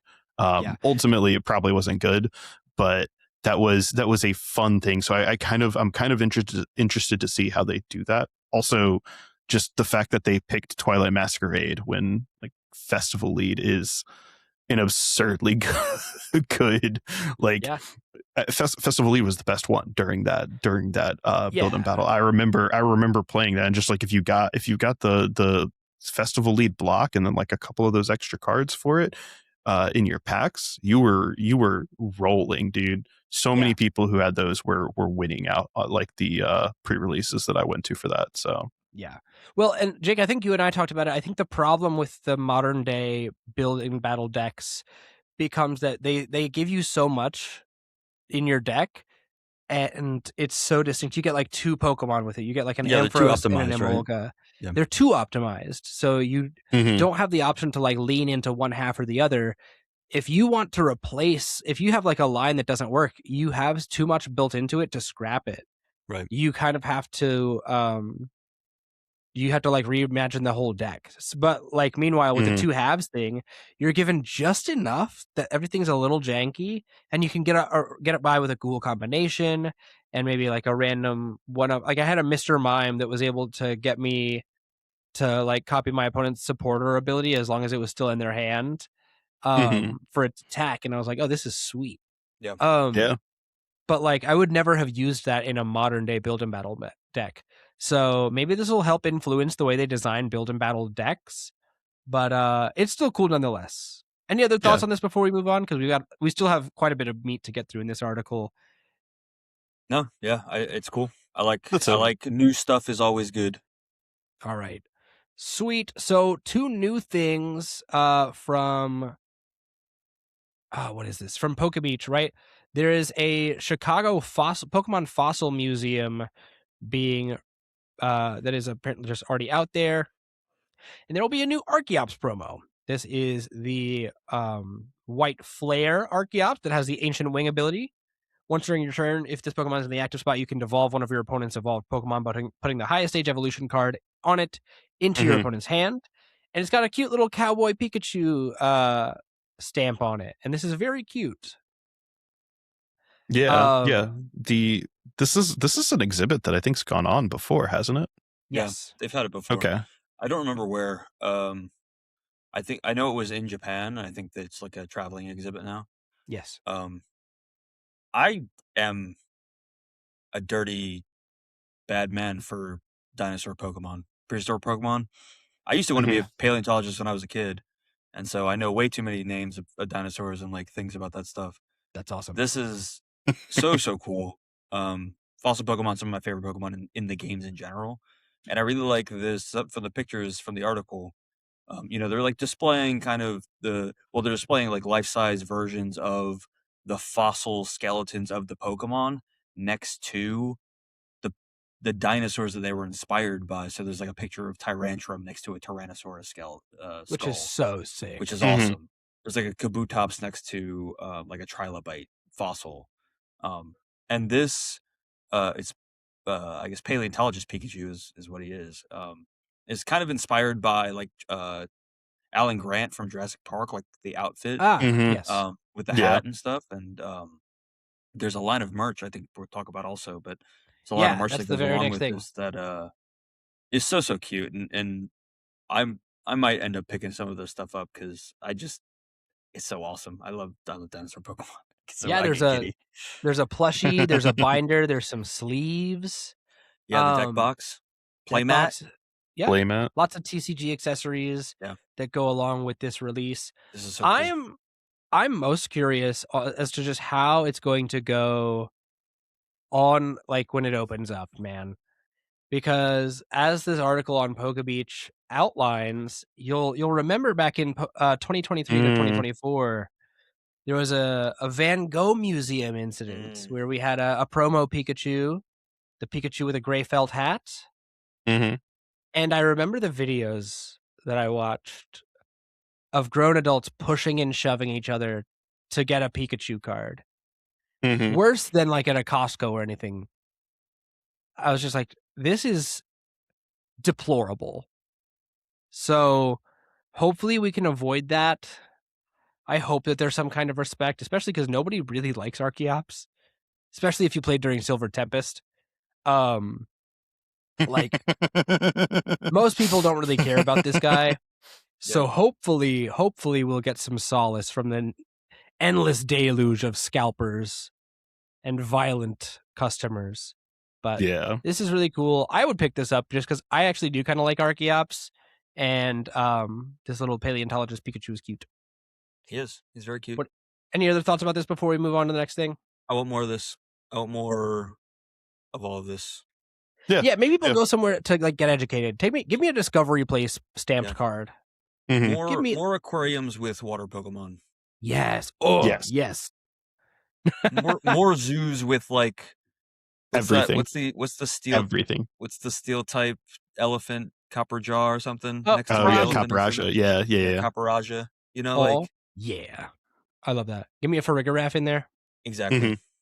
Sweet. All All right. right. Super cool. We're gonna move on to LinkedIn, then we'll do what we're playing and our Q&A, and then we'll get out of here. Millennium Print Group is the only place with new job postings this week. Every week that we do this show, I go on to Indeed, or no, not Indeed, into LinkedIn and check out 3 companies every single week. I check out the Pokemon Company International. I check out Millennium Print Group, which is a subsidiary of the Pokemon Company International, and I check Game Freak. And there's nothing for TPCI, and there's nothing for Game Freak. However, Millennium Print Group has quite a bit of jobs. Just I don't see anything noteworthy here. I'm just looking at the past week, right? They've reposted a couple of jobs, but mostly it's like fulfillment, inventory, supervisors, Mhm. leads, logistics, quality associates, just people to make this factory run. Which, Yeah. if you're in North Carolina, specifically like the Greensboro, Raleigh, Durham areas, even Mebane, Haw River in North Carolina, yes, that's a city. There are opportunities for you here, which is South great. Carolina. This is cool. I'm always happy, especially when it's the Pokemon Company doing it, but seeing money back in the economy of North Carolina. I love seeing this state do well because I am a resident here and I like my way of life to be good. So, Mhm. I don't know. Any thoughts on this? No, I mean it's No, good stuff. I hope yeah. More jobs is good. People make money and live life good. More jobs, more Pokemon cards, Yeah. less scalpers, Oh, hopefully. Everybody wins. And Yeah. from I'm trying to see, let me actually look at some of these. I'm trying to see if I can't find salary on some of these because Does not look like it's reported. It's showing like 401k. Yeah, it's giving some of the benefits that they offer, but not the number value, no salary. which means they're probably underpaying people. Oh, certainly. But Yes. I also imagine it's the Pokemon company. They care enough about their image, like we've spoken about. They're going to probably take care of their employees. I think some of this is North Carolina labor laws that are probably going to make this weird. But it would be, I'll Probably. be interested to know what comes of this, to see if they have any employees in the North Carolina area and see what they're making, because I think that will have to be public knowledge at that point. I'd be interested in knowing if they are able to unionize, if there's a type of like artisan union or machinist union that they would be able to get under, because North Carolina is, I believe it's still within the Rust Belt, if I'm not mistaken. I think so too. Like the ironworkers union is so strong. The construction unions are really strong. The carpenters union really is strong. And so like being able to fall within one of those umbrellas would make working at a plant like this very probably lucrative, honestly, because you have collective bargaining options. Yeah, you get more holidays than I get. Like they get more holidays than I get. So yeah, and they get paid for them. Yeah, sounds nice. Yeah.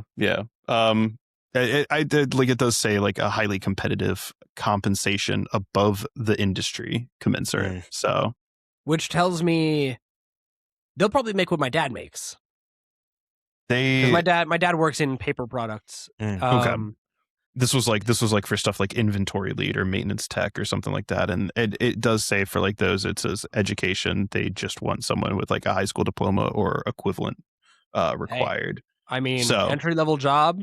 Yeah, absolutely. Work. This is trade work. Yeah. Oh yeah, absolutely. No, sure. not to say that, not saying just as in just like it's beneath, more just that it requires the kind of like level of education that most people are going through in their lifetime. Right. This is an accessible job. Yeah, exactly. Yeah. And that's good. That's a good thing. That's absolutely a good thing.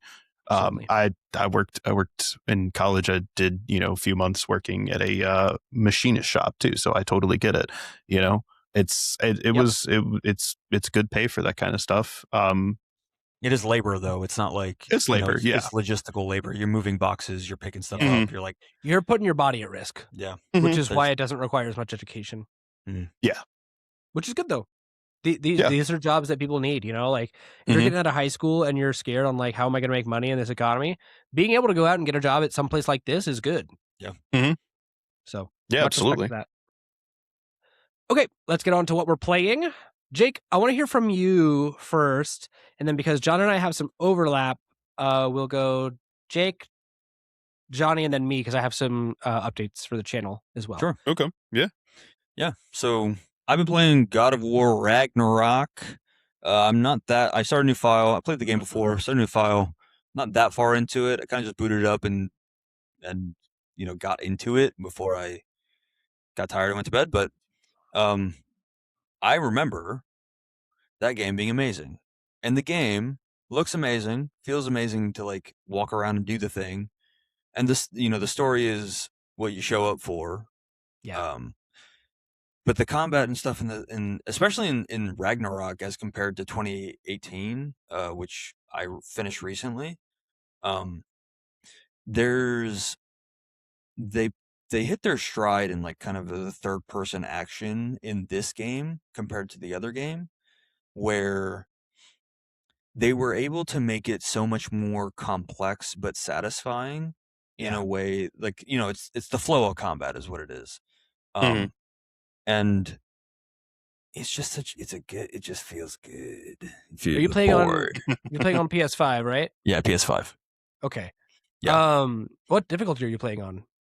I just play on the story difficulty, honestly. Like I play normal or bump it down to story. Like I just like how would you say, it's not a walking sim, but like I just like my adventure to wash over me.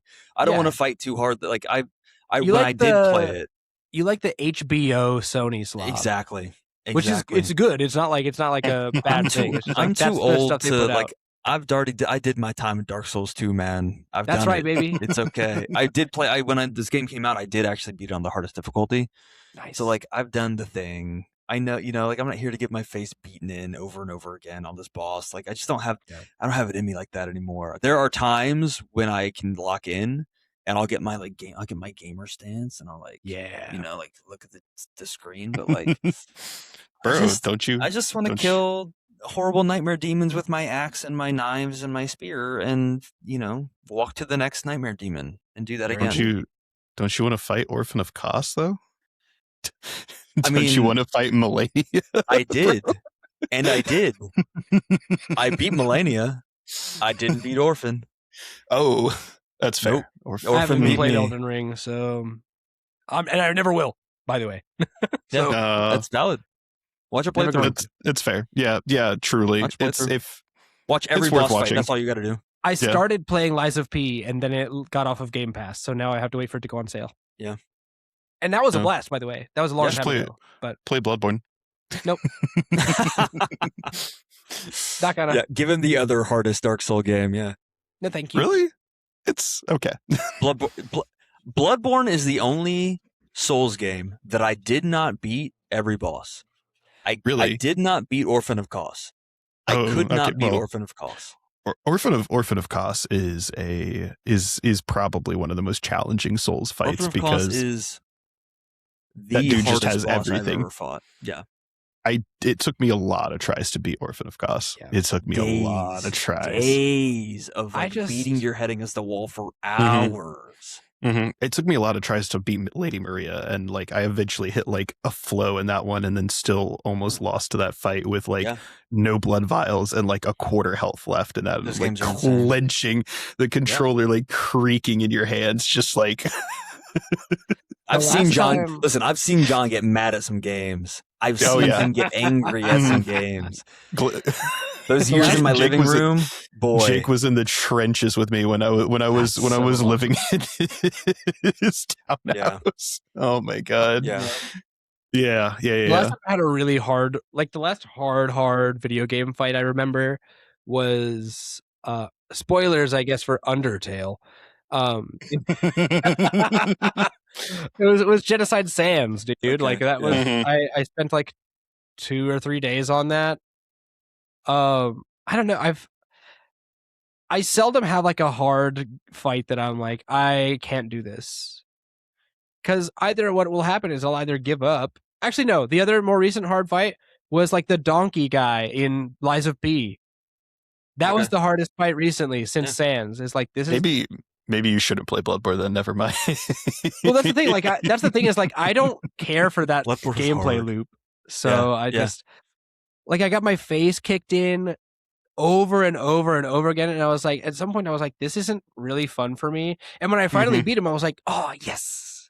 I mean, now where was I? I might be too old for Souls games. That's why I gravitate so hard to like the story driven first person games. Like no, I'll still play some Souls games, but I just want to have a movie that's like 40 hours long. That's really what I want. Jake was there when I officially crashed out on Sekiro. I haven't touched it since that moment. Isn't Sekiro low-key crazy easy though? Sekiro is easy. Sekiro is one of the easiest Souls games. That's the worst part. Oh man. Yeah, I climbed to the top of like a little castle. I hear a dude scream from somewhere, pan the camera up in time to get caught by the guy, yeeted off the top and dropped like 5 stories to the ground. You're talking about the kite soldiers? Yeah. They're just like way, you have 10 no way steps of knowing away. they are. They're like off screen and then they scream and dive bomb you. And you're 10 steps away from like the next checkpoint. And I was there. Jake was there. It's like 2 a.m. and it happened. I just pressed the power button. I'm like, I'm done. Turn off That's the it. TV. Just go. I didn't even scream. Didn't throw anything. Nothing. Nope. I wanted to so bad. The scariest John's ever been. Just turn it off. Oh man. That's awful. No, I get wanting to have like a cinematic game like God of War. I get it. I really do get it. It's a good one too. Mm-hmm. That's what I'm playing. Have you had a chance to play any TCG stuff lately? I know last time when we spoke, you were talking about getting. You know what? Actually, Cynthia's Garchomp deck we together. Is didn't that still true? we didn't talk about this last time. I played John in some. I've been playing John a couple nights. We played some TCG, and because I've been testing out the KFP deck some more, trying to like get it a little together. And the first night, I just washed him like over and over again. I just washed him with this deck. Live gave me the worst hands ever. Copium. Some of it's copium, some of it probably is copium, but like no, truly, he was like, bricking hard. Like these were like bricked hands on like decks that shouldn't get bricked hands. Yeah, but he did play Slotbox against me, which I won against because Nest Ball I think is what it was. No. I played Terrabox. Terrabox, I played Terrabox, and Terrabox is bad right now. Actually, Terrabox is horrendous right now. I came to that realization playing that because losing Nest Ball in Terrabox is probably the biggest downfall of that deck. I don't know how that's. Yeah. Oh my God. Are you kidding me? How you're getting guys out with Ultra Ball or like a couple of the Terra Orbs that you might put in the deck, but you can't put too many Terra Orbs in because you need to leave space for other cards to get other guys. You're not always using Terra Pokemon to attack for like your big attack because you have a few other dudes potentially that you could use in there. And then on top of that, you still need to leave the space in for, 2-Fan Rotom, the 4/4 Owl line, and then Poffins to get like 2 Poffins and 4 pads, and then you're gonna need to put in like 4 Ultra Ball since you don't have Nest Ball. It feels terrible having to rely on Ultra Ball and like with that deck because you don't want to use Ultra Ball to get like your dudes early on. You want Ultra Ball later in the game when you've established, okay, this is what I need for this matchup. This is what I don't need for this matchup. Terrabox feels terrible. Right now it is truly terrible box. Like it's so terrible box. It's Indeed. So bad, and I don't understand how people are playing like these like slot box lists because they aren't much better. They really aren't. I assume it's just because you rely on so much Lily and draw in that deck that you just naturally like draw your way out of like a terrible hand because for the life of me I can't do it. Yeah. So oh God, KFP. John was getting frustrated as John does because John likes to win. I do. It's true. This is true. And then so that was one night, and then the other night, I think I played a game of KFP, but I was like, let me try something else. So I pulled up the pre-made Stevens Metagross deck, and I really like the. Like I was just thinking about like I really like player fantasy, like how do you say trainer fantasy, like Cynthia's Garchomp, Stevens Metagross. I guess Ethan's Typhlosion is also a deck, right? Like the trainer Pokemon. Yeah, are pretty cool. No, nah. Miss me with Hop. And so much undeserved hate for my boy.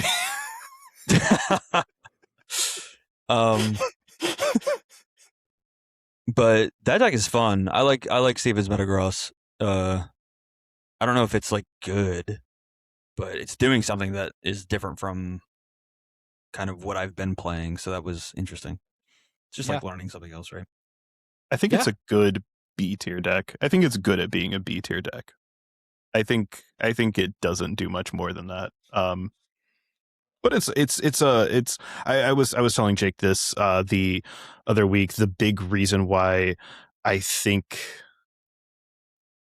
Metagross is like Stevens Metagross is not as good as like some of the other big name decks is it's like Cynthia's Garchomp, right, has a built-in tutoring engine that just gets everything out and thins the deck. It's not a draw engine per se, but it lets you find other cards a little bit easier. You have the other way around where like Dragapult is a really good deck because it's got an absurd attacker with an absurd draw power, and it doesn't need to do much more than use like one explosive trainer card. Metagross has to get into its stage 2 to be really good. Once it does get into the stage 2, it just starts moving and it's a little bit harder to handle, but that's the the issue, is that you don't have a draw engine. You have to rely on like putting a Genesect in play and getting like your Metangs and your Metagrosses and rare candies and stuff like that. It's not terrible, but it's not like, it just doesn't function quite as seamlessly as like some of those other ones, you know? Yeah, I see what you mean by that. But I truly like it because like I did build a Metagross deck before rotation that I had a lot of fun with, and I would like to see it do better, just solely because I'm just so tired of seeing trackable. I'm so tired of it. Oh man. Yeah. Cool. That was all the tag in on Jake's stuff. You got any more, buddy? No. Right. Johnny, what are you playing?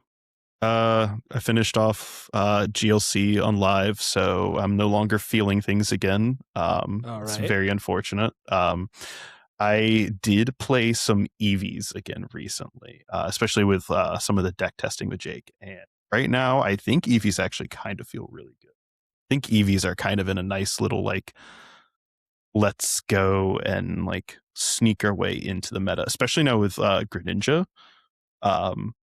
It's I think it's gonna be fun. I think EVs with Greninja are gonna be really fun, because I just got like Jolteon for 10 less HP than the other EVs and a free retreater. You love the idea of this Jolteon. I think it's gonna be good. It's so splashable, right? Like it's so splashable into that list already. Like the EVs list already exists. If you're running heavy Flareon, then yeah, sure. You run two, like it's already like the EVs already exist as like, okay, let's run two Flareon and then we'll just splash in whatever other dudes exist, right? Most of these Greninja decks don't seem like they're rare candying, and so like, yeah, you could potentially be like a victim on the next turn, but if you're going and doing things optimally, you're taking one prize, and then you're taking 3 prizes when you become a victim, because that Mega Greninja just sits there and you're like, oh, okay, cool. Well, here's my Jolteon. And then they come back and they swing on your Jolteon because they can drop the energy and then swing for KO, for 60 plus 200, right? Yeah. And then you Night Stretcher and Glass Trumpet and Evolve and Energy Switch and Ends Plan and Crispin, like whatever. Like you basically just use everything, get your Jolteon powered back up, and then say, okay, cool, punch again, sign the slip. Yeah, seems good. I see the vision with that. Yeah, it's about the fact that I think like EVs is like kind of one of those decks that like gets to slip in under the radar, and I think could be really good in any meta, as long as like the weaknesses are there for it to exploit, right? It's kind of losing the fact that we don't get dark Pokemon with grass weaknesses as much right now, because grass is so prevalent. So Leafeon may or may not still be usable. I think Leafeon is still good in there because of the healing, but I think we do it with Jolteon. I think Jolteon is the answer. All right. YouTube and Spotify listeners, both of you. It's time for you to weigh in. What do you think is going to see more play? Jolteon or Glaceon? Because there's been some Glaceon cope lately too. And we'll talk about it in a little bit. But be interested to see that. Yeah, both of us as Glaceon Glazers, yeah. All 2 of us. But we'll talk about the Glaceon cope in a moment. But I'd love to hear what you're doing with this Beedrill deck, and then you can talk about the other one, and then we'll move into my thoughts on it as well. I've been messing. My cat is wigging out in the background. I've been messing around with the Beedrill EX deck with the Rumbling Bees attack. For 1 grass energy, it does 110 damage times the number of Beedrill or Beedrill EX in play. And so the decks that I've seen, it's just they run Beedrill EX. There's no like single prize Beedrills in the list. There's no point. Don't put a single prize Beedrill in that list. I don't think there's any single prize Beedrills in the format. There may or may not be. I don't remember. I don't really care to look it up either. The last one was 151, and it's okay. It rotated. Yeah, so there's none, and that's fine. Yeah, I think like it's fun. It's a fun deck. It's a meme deck for sure. I don't think it does anything beyond like a cup win. at your locals or something like that, it is not doing like deep runs at regionals. But I could be completely wrong there, right? I could be completely wrong. I don't think so. I don't think it does. It farms like Grim and Zoros, and that's it. And Grim and Zoros right now are unfortunately fodder, because even with the heavy amount of Dragapult, nobody wants to play. Nobody wants to stop playing grass decks, and so Ogre Ponds and stuff like that are going to continue farming on the dark types, unfortunately. So it's time to get off of these goofy grass decks. Yeah, and so Beedrill is just another one of those goofy grass decks that gets to do the same thing. But it's really cool because it is fun to like just drop a Weedle and then drop a Kakuna and then drop a Beedrill and do that 3 times and then blow up a Dragapult with 3 Beedrill in play. Sure. Yeah, So that is fun. And then I've been beyond that. I've been messing around with the Dragapult Greninja decks, the kind of new, the new kid on the block, I guess. It's fun. I will share my thoughts on it after you, because I think that you, having played maybe a little bit of it, ? Yeah. I would like to hear your time. thoughts. I would like to hear your thoughts on it first before I share mine. Sure. So I think this deck is really strong. I don't think the optimal 60 has been found yet. Mega Greninja obviously pairs well with Dragapult. And everybody was like, well, why would I play Greninja when I could just do Dragapult instead? It's like, no, you do both. Mm-hmm. Because you get to ping with Greninja and then do another 60 with Dragapult. Mm-hmm. Like, this keeps you from having to play Dusks when it's maybe arguably less advantageous now to have your opponent to use Dusks, because now there aren't as many cards that capitalize off of you being down on prizes. Mm-hmm.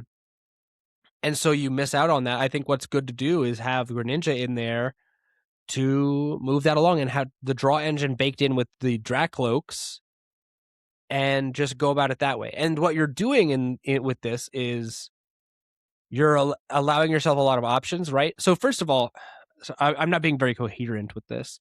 No, I get it. I want to start at this point. Frogadier is way better than anybody thinks.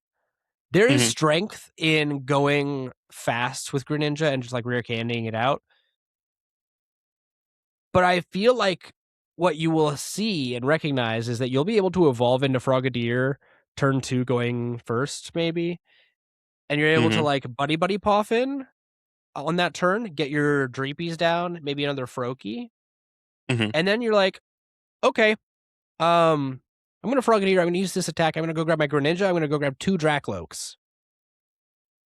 Now what? Now my draw engine's online. Does Frogadier grab Dracloaks? I thought it was just water Pokemon. Frogadier grabs anything. It's any Pokemon? Okay. So I've been playing the deck wrong then. Yes. I've been going second, and I need to start going first. Noted. I'm pretty sure I'm just going to look it up on PokemonCards.com because it's going to be faster than me going and grabbing my deck book. Yeah. Because I have this in paper almost already. So, it appears it's not up. It's not up yet. Dang it. Let me find something. I'll try something. Yeah. But either way, I'm 99% certain that it's any Pokemon you want. And so you're going in and you're getting literally everything you need. It is 3 Pokemon. It's not 3 water Pokemon. Yeah. Okay. Cool. Cool. Go get your Dracloaks. Go get your go get your Greninja. And then also, right? So here's by the way the optimal count, at least so far in my experience. You run 4 Froakies, 3 Frogadier, 3 Mega Greninja, and 2 Terra Greninja. Okay. Interesting. So so 3 Mega Greninja, 2 Terra Greninja. Yes, because in a perfect world you're able to maybe ping twice. What's the Dragapult count then? Or like not Dragapult, what's like the Loke count in that then? 3 and then 1. Okay. That's changed from what you had talked about earlier before. Yeah. I talked with your Greninja Matt. count's gone up. I talked with Matt in the Discord about it, and yeah. I think that deck absolutely farms if you play it right. Shout out Matt, by the way. Dude, I love seeing that guy show up. I didn't know who Matt was, and I finally like chatted with him like last weekend when I went to like the pre-release. I was like, oh, you're Matt. Okay, cool. He's awesome, dude. I've never laughed harder than playing against Matt. Mm-hmm. Yeah. It's so good. Yeah. But yeah, he's very smart when it comes to this game. He comes out every now and then and just cleans house whenever he gets the chance, and he's very good at the game. I trust his opinion a lot. So we talked about the count, and I think that's where it lands, because what you want to do is you want to make sure that you always have access to Terra Greninja. So I think playing one is bad, and then you want to always make sure that you have at least 2 Greninjas, Mega Greninjas on board. Well, you always want to have one with the ability to go into a second. Yeah, I think that's fair. I think you want to play 2 Surfing Beach, 2 Ignition Energy, your Neo Upper is obviously your ace spec of choice, and then just like consistency cards. You like Hilda a lot because it gets you the energies you need. You like Energy Retrieval because it's just good for getting that stuff, those cards you need. Dude, I want you to imagine with me a world where we still have Irida in format. Oh. I miss Irida every day. Just think about it. Imagine your voice in my ears. I miss Irida every single day, dude. I do too. She's the GOAT. But yeah, so... And obviously part of this is just me with like the copium of like, oh, this is Rapid Strike Box, but different. And it is, but also like it's good. I'm not going to pretend it's not. It's a good deck. Yeah. And I think you can, I think Terra Greninja farms Pults. I think Pult is good when you aren't able to get your Greninjas set up quite in time. Weirdly enough, sometimes it's there just to clean up house. Sometimes it's there to like be a big guy while you're getting the rest of your boys ready. It's a very versatile deck. I think you do well to just like take care of it. You usually do just want to clean house with Dragapult, but every now and then it can come in clutch and just win by being a good card. Yeah. So, and then just also, I want to remind everybody the play of like Mega Greninja active, Shuriken, and then Surfing Beach into a Frogadier, and then evolve it into Terra Greninja is so strong. Insanely. I have had the chance to do that, and I really, really like that a lot. And also just being able to tutor with Moonlight, what is that? His first attack for 1 energy. Oh yeah. Yeah, I can't remember. But I know it exactly. I know what you're talking about. Like, it's like 120 or 170 and go get an item, go get any card you want and put it in your hand.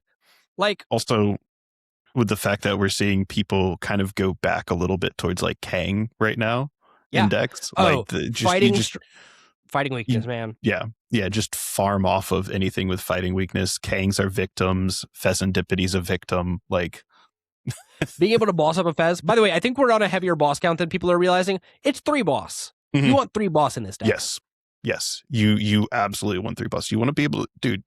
You want to be able to like boss that Fez, go Mirage Barrage, and take 3 prizes in a turn, or 4, or 5, or 4. Yeah, potentially. If you set up your what is it? Your Mega Ninja Shurikens properly, you could take 4 or 5 in a turn like that. It's crazy how strong that gets. Yeah. I was a little halfway. Yeah, that's true too. Oh, yeah. True. And that deck's gonna be... Oh man. Yeah, Megalop is also again kind of making its comeback. So again, Lopunny is now a victim. Yeah. Pause. Oh my god. I was initially iffy on it, but I'm glad you pointed out the fact that Frogadier gets 3 guys. I'm more on board now. So you want to play it slow and go first. And item lock hurts you a little bit. So if you get Badooed, but like, well, we're also we're in a format where like hand disruption is like not nearly as prevalent now. Like people have to like make the choice of playing Judge, which like Judge can sometimes hurt you playing that on your first turn, then it can hurt your opponent. So it sometimes just isn't worth it to worry about that, especially when so many decks want to like play Lilies turn 1 right now. So it's kind of not a terrible idea to like have to do that. Like, just throw your items down, get the things in hand that you want, and then tell your opponent, okay, cool, judge me and screw your own hand over. Like, yeah. It definitely feels that way. Also, exchange ticket. There's 2 of them in there. It's one of the best cards in the format. Yeah, I get that. Yeah, but that's my Mega Greninja Pult stuff. Tell me about your experience with the deck as well. Like I said, just I didn't have quite as easy of a time like setting up the draw power. I felt like I was like, if I was going into the like the Froakies, then I was like giving up draw power. If I was going into draw power, I was giving up on my chance to get Froakie set up. So I think like part of it is just like having to either choose go first and high roll some of it a little bit, or decide what you're going to establish first and be comfortable with what you're establishing when you do it. Yeah. So I don't mind the idea of getting comfortable with what you're going to establish first. And I don't mind actually having to maybe not rely on drawing as much early game and using Lokes as like a mid-game sustaining tool rather than like an early game option. I think that's maybe the better way to look at it as well, is say, okay, let me kind of get into like a Mega Ninja, fairly quickly, but also try to set up like 1 or 2 Lokes. I don't have to go for all 3. I don't even have to go for 2 necessarily. Just setting up 1 is kind of like a little bit of a sustaining tool is already really strong. So yeah. And also, here's a reminder: Mega Greninja is 350 HP, brother. Yeah, the thing's a monster. I think it's a little unbalanced, actually. Yeah, like huge. I said with Jolteon, the reason why I want to include Jolteon is because right now Lightning is like not a type. Lightning is not a type. You might start seeing people play like niche things with like Belly Bolt and like the Iono's Belly Bolt, but I don't even think that comes up because, again, if you're running boss and you're playing this deck properly, you're going to just gust a Belly Bolt and blow it up. Perish. Yeah, like you're just gonna throw down they start doing like stuff with Belly Bolt and you're like, okay, well, I just don't put Mega Ninja in play anymore and I use Terra Greninja instead and I wipe your board. Yeah. Like, also, you hit lightning for weakness because you have fighting. So yeah, and that's exactly what I'm saying. Like, it doesn't, like, you have, the deck is like so versatile and like the options it can do, because there's a fairly strong Greninja card that just suffers from like a damage aspect but can like take key weakness KOs, and then there's a really strong Greninja card that has a lot of HP and also helps set up other KOs. So it's basically like, okay, I just get to like it is a plug and play deck because you get to do that and then have a draw engine, and then the draw engine is also like, oh, also whenever I want, I'm just going to go into the strongest guy in the format. Yep. Yeah. It's a very good deck. I think this is going to have a really high skill ceiling. Once we get that optimal 60, it's going to be a monster. Greninja is going... I don't want to like bank on this, but I feel like at some point Greninja will become what Pult is now. Yeah. No, once Pult rotates feel out, that. right, Greninja's going to fill the void in some way. Even when Pult and Terra Greninja, because Pult and Terra Greninja will rotate at the same time, even when both of them are gone, Mega Greninja is still going to be strong. The thing is by so itself. huge, man. Especially with like the fact that like I mean, you said like Rapid Strike box, like people will just find a way to make the Mega Lop, Mega Greninja deck work. Cram the Lopunny in there, yeah. You just stick like a Mega Lop. I mean, you already kind of could if you wanted to. Mega Greninja, Mega Starmie, like it's just driving. That's another one I've seen. I've seen a lot of variants of Greninja that have like Mega Starmie in it is really good because you can Surfing Beach to that. Yeah. You can also I've seen it with Glaceon, where you can Surfing Beach into the Glaceon, the Terra Glaceon, that for 3 will let you just knock out whatever's in the active as long as it's got 60 damage counters on it. If or you're 6 damage counters on it. Yeah, if you're doing like that setup too, you also just like you can just do a 1/1 like Mega Frostlass on there. Like Water right now is like one good trainer card away from destroying the format. It's one good trainer card away and maybe Pult away. But I think like get a single prize Origin Form Palkia, and it's going to go ballistic. We just get single prize Origin Form Palkia and Irida 2.0. It's just got concealed cards on it. They're never printing that again. They're gonna reprint Capacious Bucket, my man.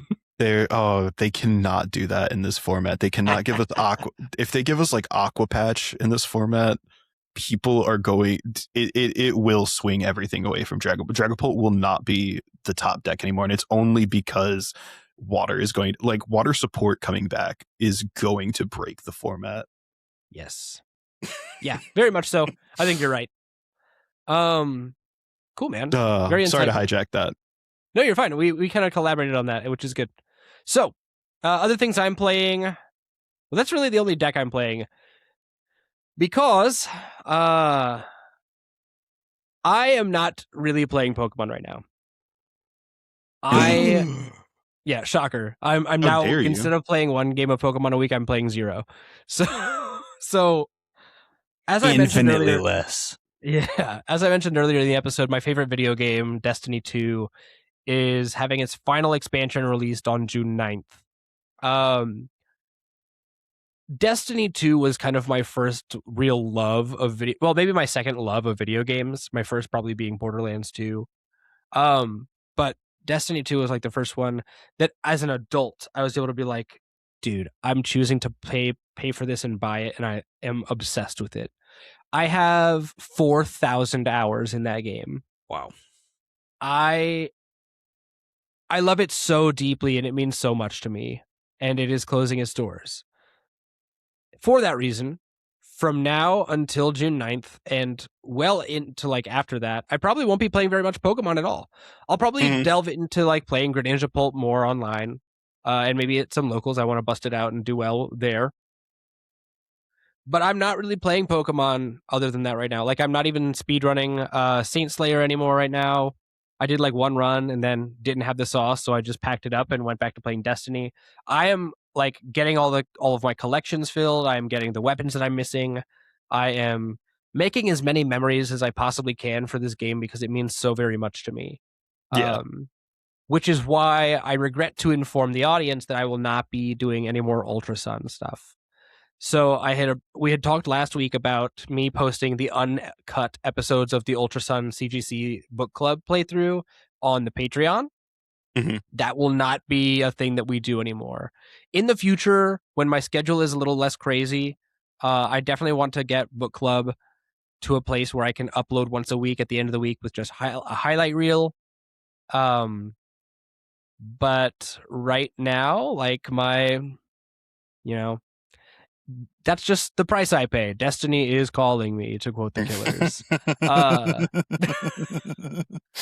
Like I hate you, but yes. Sorry to be corny on main, but I love this game. Listen, truly speaking, if I could have been a Destiny content creator instead of like dedicating myself to Pokemon, I'd do it. I'd pivot now. I would drop this game in an instant if I could be a Destiny content creator. No offense. Go back in time. Dude, I would. Destiny I'd 3. change so much. Here we go. Yeah. But yeah, so that's just kind of where I'm at right now. I'm not even playing Marathon, and I was glazing Marathon for months. Still a good game. I'll play when Season 2 drops after I'm done in Destiny. So, with that said, no more Ultra Sun for the time being. At some point, I'll get back around to it. But for now, it's all Destiny. I'm going to try to post some videos about it, maybe get a little bit of traction in that regard. But, yeah, that's all we got for that. So, with that said, let's move on to our Q&A. Cassie Roth wrote in. Again. Yeah. Once again. For the very first time. True. The GOAT. And said, which Pokemon do you most identify with? Now, I want to take the lead on this. I just want to get it out of the way with. Oh. I had a little bit of trouble deciding on this. Yeah. But, excuse me, my throat's very dry, so I've been guzzling this water over here. I think Brother. I've kind of fallen onto what I identify with most is probably, and this is going to sound a little bit like cornball, like, oh, this guy just looks cool. It's like, I relate quite highly, I think, to Deoxys in some sense. Which form? Yes. So that's kind of like the premise is I'm a very adaptable person. You can put me just about anywhere and I will do my best to survive and thrive. I think I'm fine with having beef with a space god. I think that's cool too. How do you feel about cast form? He's a cool guy. I don't care about the weather that much. That's fair. Uh, I redact my question. yeah, Sorry, Your that Honor. is all. No, it's okay. It's quite all right. Cat Storm's cool, but like I wanted something iconic. I love that Hot Wheels ass color scheme too. Yeah, That's my guy right there. You that know, was a like product of 2003. That's for dang sure. yeah. So like I don't know. It's tough for me. I don't find one that I relate with on like a spiritual level, right? I like this guy. I always have. Mm. I love the multiple forms. I love that, you know, they all serve different purposes, but they're all good for something. Deoxys is classified as a mythic Pokemon, isn't it? Yeah. It is. In the same vein as like Victini, Celebi. Yeah, like there's only one. Yes. Believe so. Yeah. That should be right. But yeah, and I guess that's part of my like my main character syndrome as well, shining through is like this one of one guy, and I'm like, nah, that's me, dude. I'm him. Oh no, it's not, because Jirachi is the mythic of that generation. There's multiple, I'm pretty sure. I'll look it up. I think there's only supposed to be one mythic per gen. That's not true. Gen 4 moment. Okay, well, if Fione begets Manaphy, then I don't know what Deoxys we're is a doing mythical. anymore. Oh, okay. Huh. It is a highly unique case, though. I see. Interesting. But yeah, that's my thoughts on it. Not to get too deep into it, but I feel that way.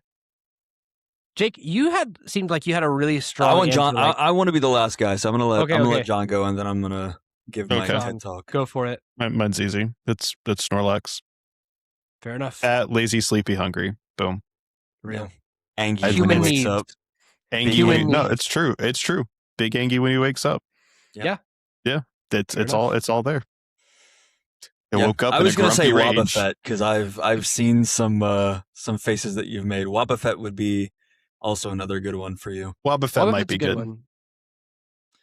one. This is a good question. Earlier we had talked about the Lego stuff, right? And there's this thing in culture, specifically with Pokemon, about like what is the thing that people are latching onto, and it's identifiability, right? Yeah. Talking about what Pokemon do you identify with. Glenn, I had mentioned to you about meeting that judge from the Crosstown pre-release with the tattoo of the Darumaka on her arm. Yes. And it got me thinking about like partner Pokemon, right? In the anime and the manga and stuff, that like trainers have like Pikachu is Ash's partner Pokemon. Yeah. But I don't know if Ash necessarily like identifies with Pikachu. I don't know that we have that kind of interiority to him. You know what I mean? But that's his partner. Ash had to bend Pikachu to his will, bro. Yeah, for real. But like, it's strange that you say that, because Ash kind of had to bend a lot of his Pokemon, like Chikorita. Maybe like the Bayleaf is in love with him for a long time, but like, does Ash identify with Bayleaf because like the Bayleaf liked him? You know, like how does that work? I was thinking about like, what's your favorite Pokemon? You know, what's the Pokemon that's like your favorite? Because that's a whole different question. That's easy. Yeah, it is a different question, but like the things that are about my favorite Pokemon, I identify with them, right? But I don't know that I necessarily identify with a Rhyperior. It's a cool Pokemon. Yeah, it's my favorite Pokemon. I love rock types, but like the things that I like about rock type Pokemon are because of who I am, because of like I've done like that mental gymnastics. Yeah. But like, you could go down the line. I don't know that I identify with any one Pokemon. There are Pokemon that are my favorites. Yeah. You know, like my favorite of each type. The thing about the Lego stuff, right, was like they're releasing Pokemon. The reason why I want them to be smaller and cheaper is because I would want to have all my favorites. Yeah. You know, like I don't want to have to spend $140 on a Rhyhorn. I just want to have like a little dinky Rhyhorn on my shelf that's like made of Legos. That's cool. Yeah, just a little cutie. Yeah, something to collect, right? And that's what Pokemon is always. That's like part of what Pokemon has always been about. Yeah. Well, on that note, I'd like to add to that. Like, you're totally right, because I don't identify necessarily with Diancie. She's one of my favorite Pokemon, no doubt about it. Right. In the same way that, like, you know, like, there's 1,000 Pokemon. I love things like Diancie. I love things like Hoopa. I love also things like Genesect. But I also love Vanillux. I think Leavanny is cool. I was sitting here looking at some Pokemon that, like, I loved Heatmore. I thought Heatmore was a really interesting idea. Mm-hmm. You know what's interesting about the Pokemon that you're telling me, though? Yeah. They're all final evolutions. Well, there's lots of baby ones that I like, too. I like Buizel very much. Yeah. I like, let's see, what are some other ones that I'm trying to Pikachu find? in its inception was a stage 1 Pokemon, like a baby Pokemon, right? Like a It was a basic Pokemon. Mm-hmm. And then we got Pichu. But like, so I think all these questions, right, go hand in hand. Like, when you say what Pokemon do I identify with, I also want to I want to say, like, what is the Pokemon that I want to start my journey with? Oh, and the that's answer is tough. always a Rhyhorn. It's always That's a Rhyhorn cool. because I always want a Rhyperior on my team. But I Oh, don't we know should- that I identify with Rhyhorn. Okay. Right? You know what I mean? Like that's Yeah. like I like Luxray. Having a Shinx on your team is sick. Yeah. But like, you know what I mean? It's a great question because it makes me think about that stuff. If let me gun to There's my a lot head. of depth to it. Yeah, gun to my head. What Pokemon do I identify with? It's probably a Psychic type. Yeah. Let me think. By the way, Galarian Zigzagoon is another baby that I love. Oh yeah, great Pokemon. It's probably a Psychic type. I want to say like Metagross. Sure. I probably identify with, just as like this big scary thing that is, it like says it's like a supercomputer. Yeah. But also like, I think it's got a lot of versatility, and in almost every instance of like full arts, or like when you see it in the shows, or it's basically it's like a car. Like people ride them around. Mm-hmm. They like use them to go shopping. They're psychic types, so but like in construction. I like fighting types. Actually, probably something like a Machop, or I like a Mankey or Primeape. Actually, Primeape would probably identify with a lot. Just as like something with a temper, wants to punch things a lot. That's the beauty of Pokemon, though, right? Is like, there's 1,000 plus of them now, but even back when there was only 151, everybody had a favorite, and it was always because of something. Mm-hmm. Well, and you saying all this is a prime example of why this is such a interesting question, right? Is like you could come at this from so many angles of like, well, which one's my favorite? Which one do I want on a competitive team? Which one do I want in the TCG? Which one would I want a really cool art card of? Who would I want to see in the anime?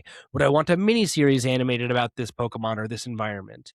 Which region do I like the best? And I think all of these things come together and they really highlight what is so special about Pokemon as a franchise and as a world is that, 7 out of 10. It's got a little something for everyone. It's too much water. But like, really though, there is something going on for every person, and relating to a Pokemon is tough because you always get like a little different one. And I can relate to many different ones. Let me explain it like this. Each Pokemon is kind of like, you get a primary trait. They're not very in-depth characters. You get like 1, maybe 2 traits about a Pokemon from just the version of it, right? It's usually like cool or cute or scary or like fights real hard or like is really smart. Are you talking about like the thing the little blurb about the Pokemon when you catch it? Is that what you're referring to? I'm thinking about like either its dex entry or the way it looks, or just like the caricature of it that you understand from either an anime or a game. But like, you remember in the game when you caught the Pokemon, it was like, likes to hide it under rocks or something. And that was just like a thing that it said about the Pokemon. And that could have to do with like the nature or where you caught it or like what it was. I think specifically in like Soul Silver and Heart Gold, it did that. Yes. Yeah. I'm more referring to just like what is invoked by the design and information you get by a Pokemon. They're very single, like for the most part, pretty single dimensional. Yeah, one dimensional characters, right? So archetypes. When you look within yourself, you seek to find multitudes. Right. And when you look inside yourself, maybe we should come back and revisit this next week and do a team of 6 to represent us. That gives us a little more time to think about it. And then we can come back and be like, here's my 6, here's why. Because I think that could be fun, or even as a bonus this week at some point. Because I think it'd be very fun to just kind of delve into that. And it can get deep as well. Yeah. Because sounds like good content to me. I would agree. But yeah. There's just so much. And we'd love to hear from you guys as well. Like what Pokemon do you identify with? Give me your in partner the comments. Pokemon. I want to know. Because I think that says a lot about like individuals. It does. Sweet. Johnny, did we get enough out of you? I know we kind of like railroaded that conversation. John was like, "Yeah, I'm a Snorlax." Moving on. We're over here like psycho analyzing ourselves, and John's like, "I'm fat and hungry, baby, yeah. and I like to sleep." Yeah. Oh, that if we're talking like a single one to identify with, it's Snorlax. Snorlax isn't even my favorite. It probably doesn't even break like top 20. Yeah, Porygon Z is your favorite, isn't it? Oh yeah. Porygon Z is my favorite. Yeah. But I don't identify with Porygon Z because I don't think you can really identify with it. It's like it's a thing. That's kind of why I like it. Yeah, it's just cool. It's a thing. It looks cool. It kind of just is there. It makes weird faces, and that's about it. And that's fine. I like it. It's cool. It looks cool. It's a weird guy. I like weird guy Pokemon. I don't really identify with weird guy Pokemon, but I like weird guy Pokemon. Truly, you know, Porygon Z, the whole Porygon line, the whole Magnemite line, you know, stuff like that. Like if we're talking like stuff that I like, it's not going to be stuff that I identify with. Yeah, yeah, absolutely. Little machine dudes. I mean, I do like you know the Metagross line, you know, because it's a weird dude from another weird dude from another weird dude. That's okay. Yeah, that's just what I dig. Metagross is a bunch of weird dudes. Pokemon combining. Got to be one of my favorite genders. I do like that. I like the idea of like, oh, I don't know. I like the idea of a logical process within this like somewhat illogical world for Pokemon to evolve, I guess, right? Like Magnemite is just like, it's a dude, and then Magneton's like, all right, so what if 3 of them stuck together? And then Magnezone is like, all right, what if the 3 stuck together just like had some weird electromagnetic fusion that forced them to merge bodies entirely, you know? And then it added 2 more on the side. Yeah, or like and then exactly. Another gear, and then the gears are gears. I actually really like Klinklang a lot. No, I do too. Klinklang rocks. And like Porygon is just like, all right, it's a dude, and then he literally got an upgrade, and then he got some fucking buggy software that stuck to him, you know? Like it's like I said, it's a logical process for an illogical world. It's not the same as like a dinosaur turned into another dinosaur turned into another dinosaur. That's just the whole evolution process. It's different for me for that, where there is a level of like pseudoscience that you can use within the world to explain it. And that's what I like about it. Yeah. Which is cool. And that kind of gives us insight into how you think about this as well. Beautiful question from Cassie Roth. So thank you for your inquiry and for your support on Patreon. Speaking of Patreon. Yeah. Speaking of Patreon. We talked earlier, just quickly, right? We've been talking about a lot of stuff. Ideas, good, maybe not so good. Who knows? We're going to throw some spaghetti at the wall and see what sticks. This won't be for a little bit, I think. I would like to stick around to see it come to fruition. Yeah. I'm sure we have some plans, some good plans, I hope. And we're gonna, I don't know if Glenn, if maybe you want to like get some feedback from the audience or what, but we're gonna maybe announce some stuff, and not the near future, but the future. And come back swinging pretty hard. I think what I'll do, I feel comfortable announcing this now, right? Sure. So what we're looking to do is kind of rework the way the Patreon works. Just a little bit of housekeeping before we close. We're going to try and set up a monthly schedule for what the Patreon feed, like what you can expect on the Patreon feed. So ideally right now it'll end up being something to the tune of week 1 will be like, oh, your boozing battle. Week 2 will be this new idea I'll tell you about in a second. Week 3 will be like your interview for the month. And week 4 will be a fourth thing that we haven't figured out yet.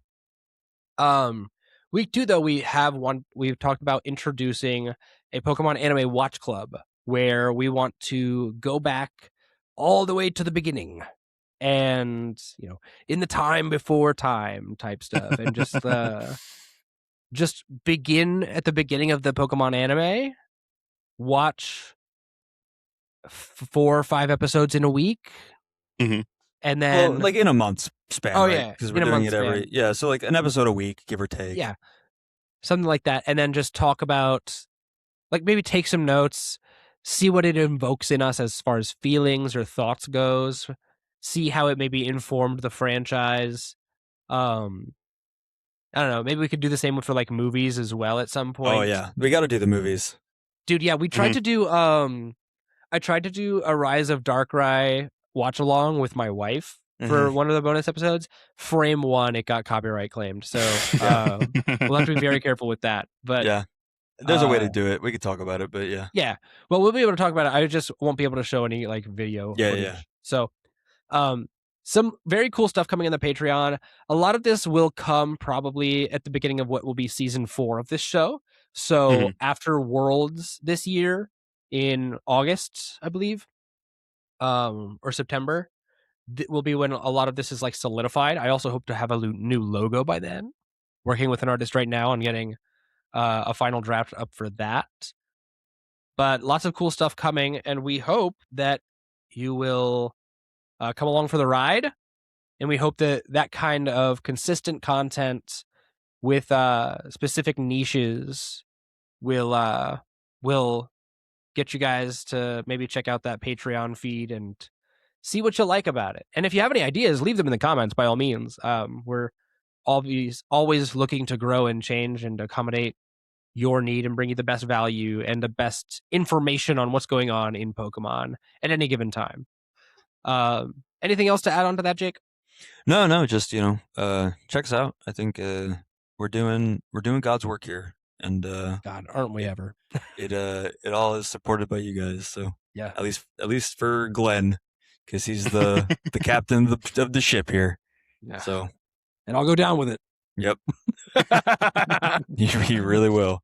I sure will. All right. Well, that's all we've got time for tonight. It is 12:16 a.m. It's late. Boy, oh boy, has some stuff happened during this recording. Jeez Louise. Let's go around and say goodbye to everybody. Leader of the Autobots. Goodbye to you, Optimus Prime. Goodbye, Johnny. Farewell. Take care. Any plans for you for this week? Where it's Sunday night right now. What you doing this week? Oh man. What are you doing, John? I'm off tomorrow. Thank God. God bless. So am I, dude. It's time to sleep. Holy moly! I forgot. Tomorrow's Martin Luther King Day. I forgot. Memorial Day. Memorial Day. I'm sorry. That's the same thing. It's the same thing. I get paid for both of them. Holy! Oh God! Oh man. Yeah. I'm off tomorrow for Memorial Day. Martin Luther Memorial Day. We've reached the late hour of everything gets a chuckle. Yeah, pretty much. Oh man. Yeah, I've got tomorrow off. It's a holiday. It's the first. It's one of them. So one of them starts with an the M. first company holiday I've had in 5 months. So holy moly! Thank God. Yeah. I worked through this last week, and I like looked at the calendar on Thursday and was like, oh, that's on Monday. Oh, okay, cool. So, oh man, and as if to signal the end of the show, I've got a train coming. Outstanding. Well, I hope you enjoy your day off. I hope you get some rest and relaxation that you need. Obviously, you've had a long week. Hope you get that. Well, Jake, what about you? What do you got going on this week? Goodbye to you.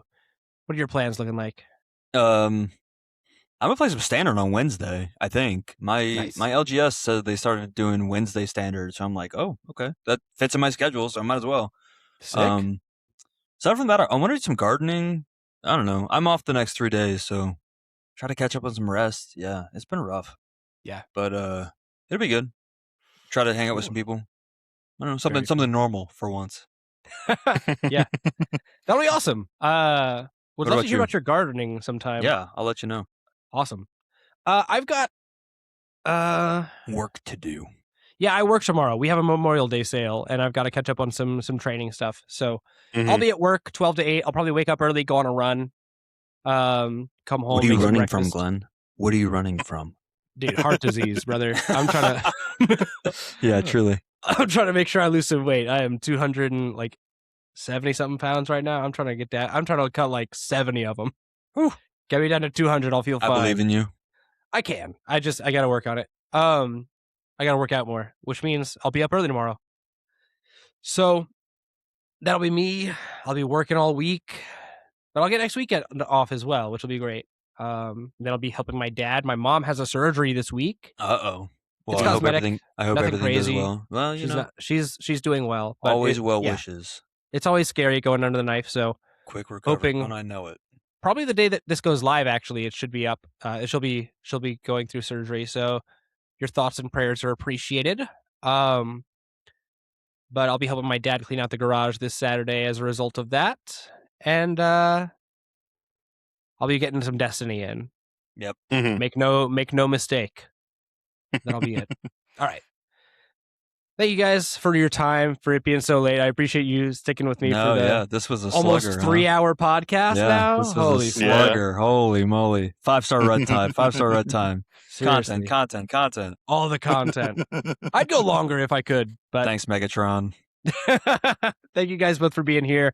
Thank you for your time and for being here with me to record the show. And thank you to the audience. Thank you guys for being here. I appreciate your viewership and listening on all platforms every single week.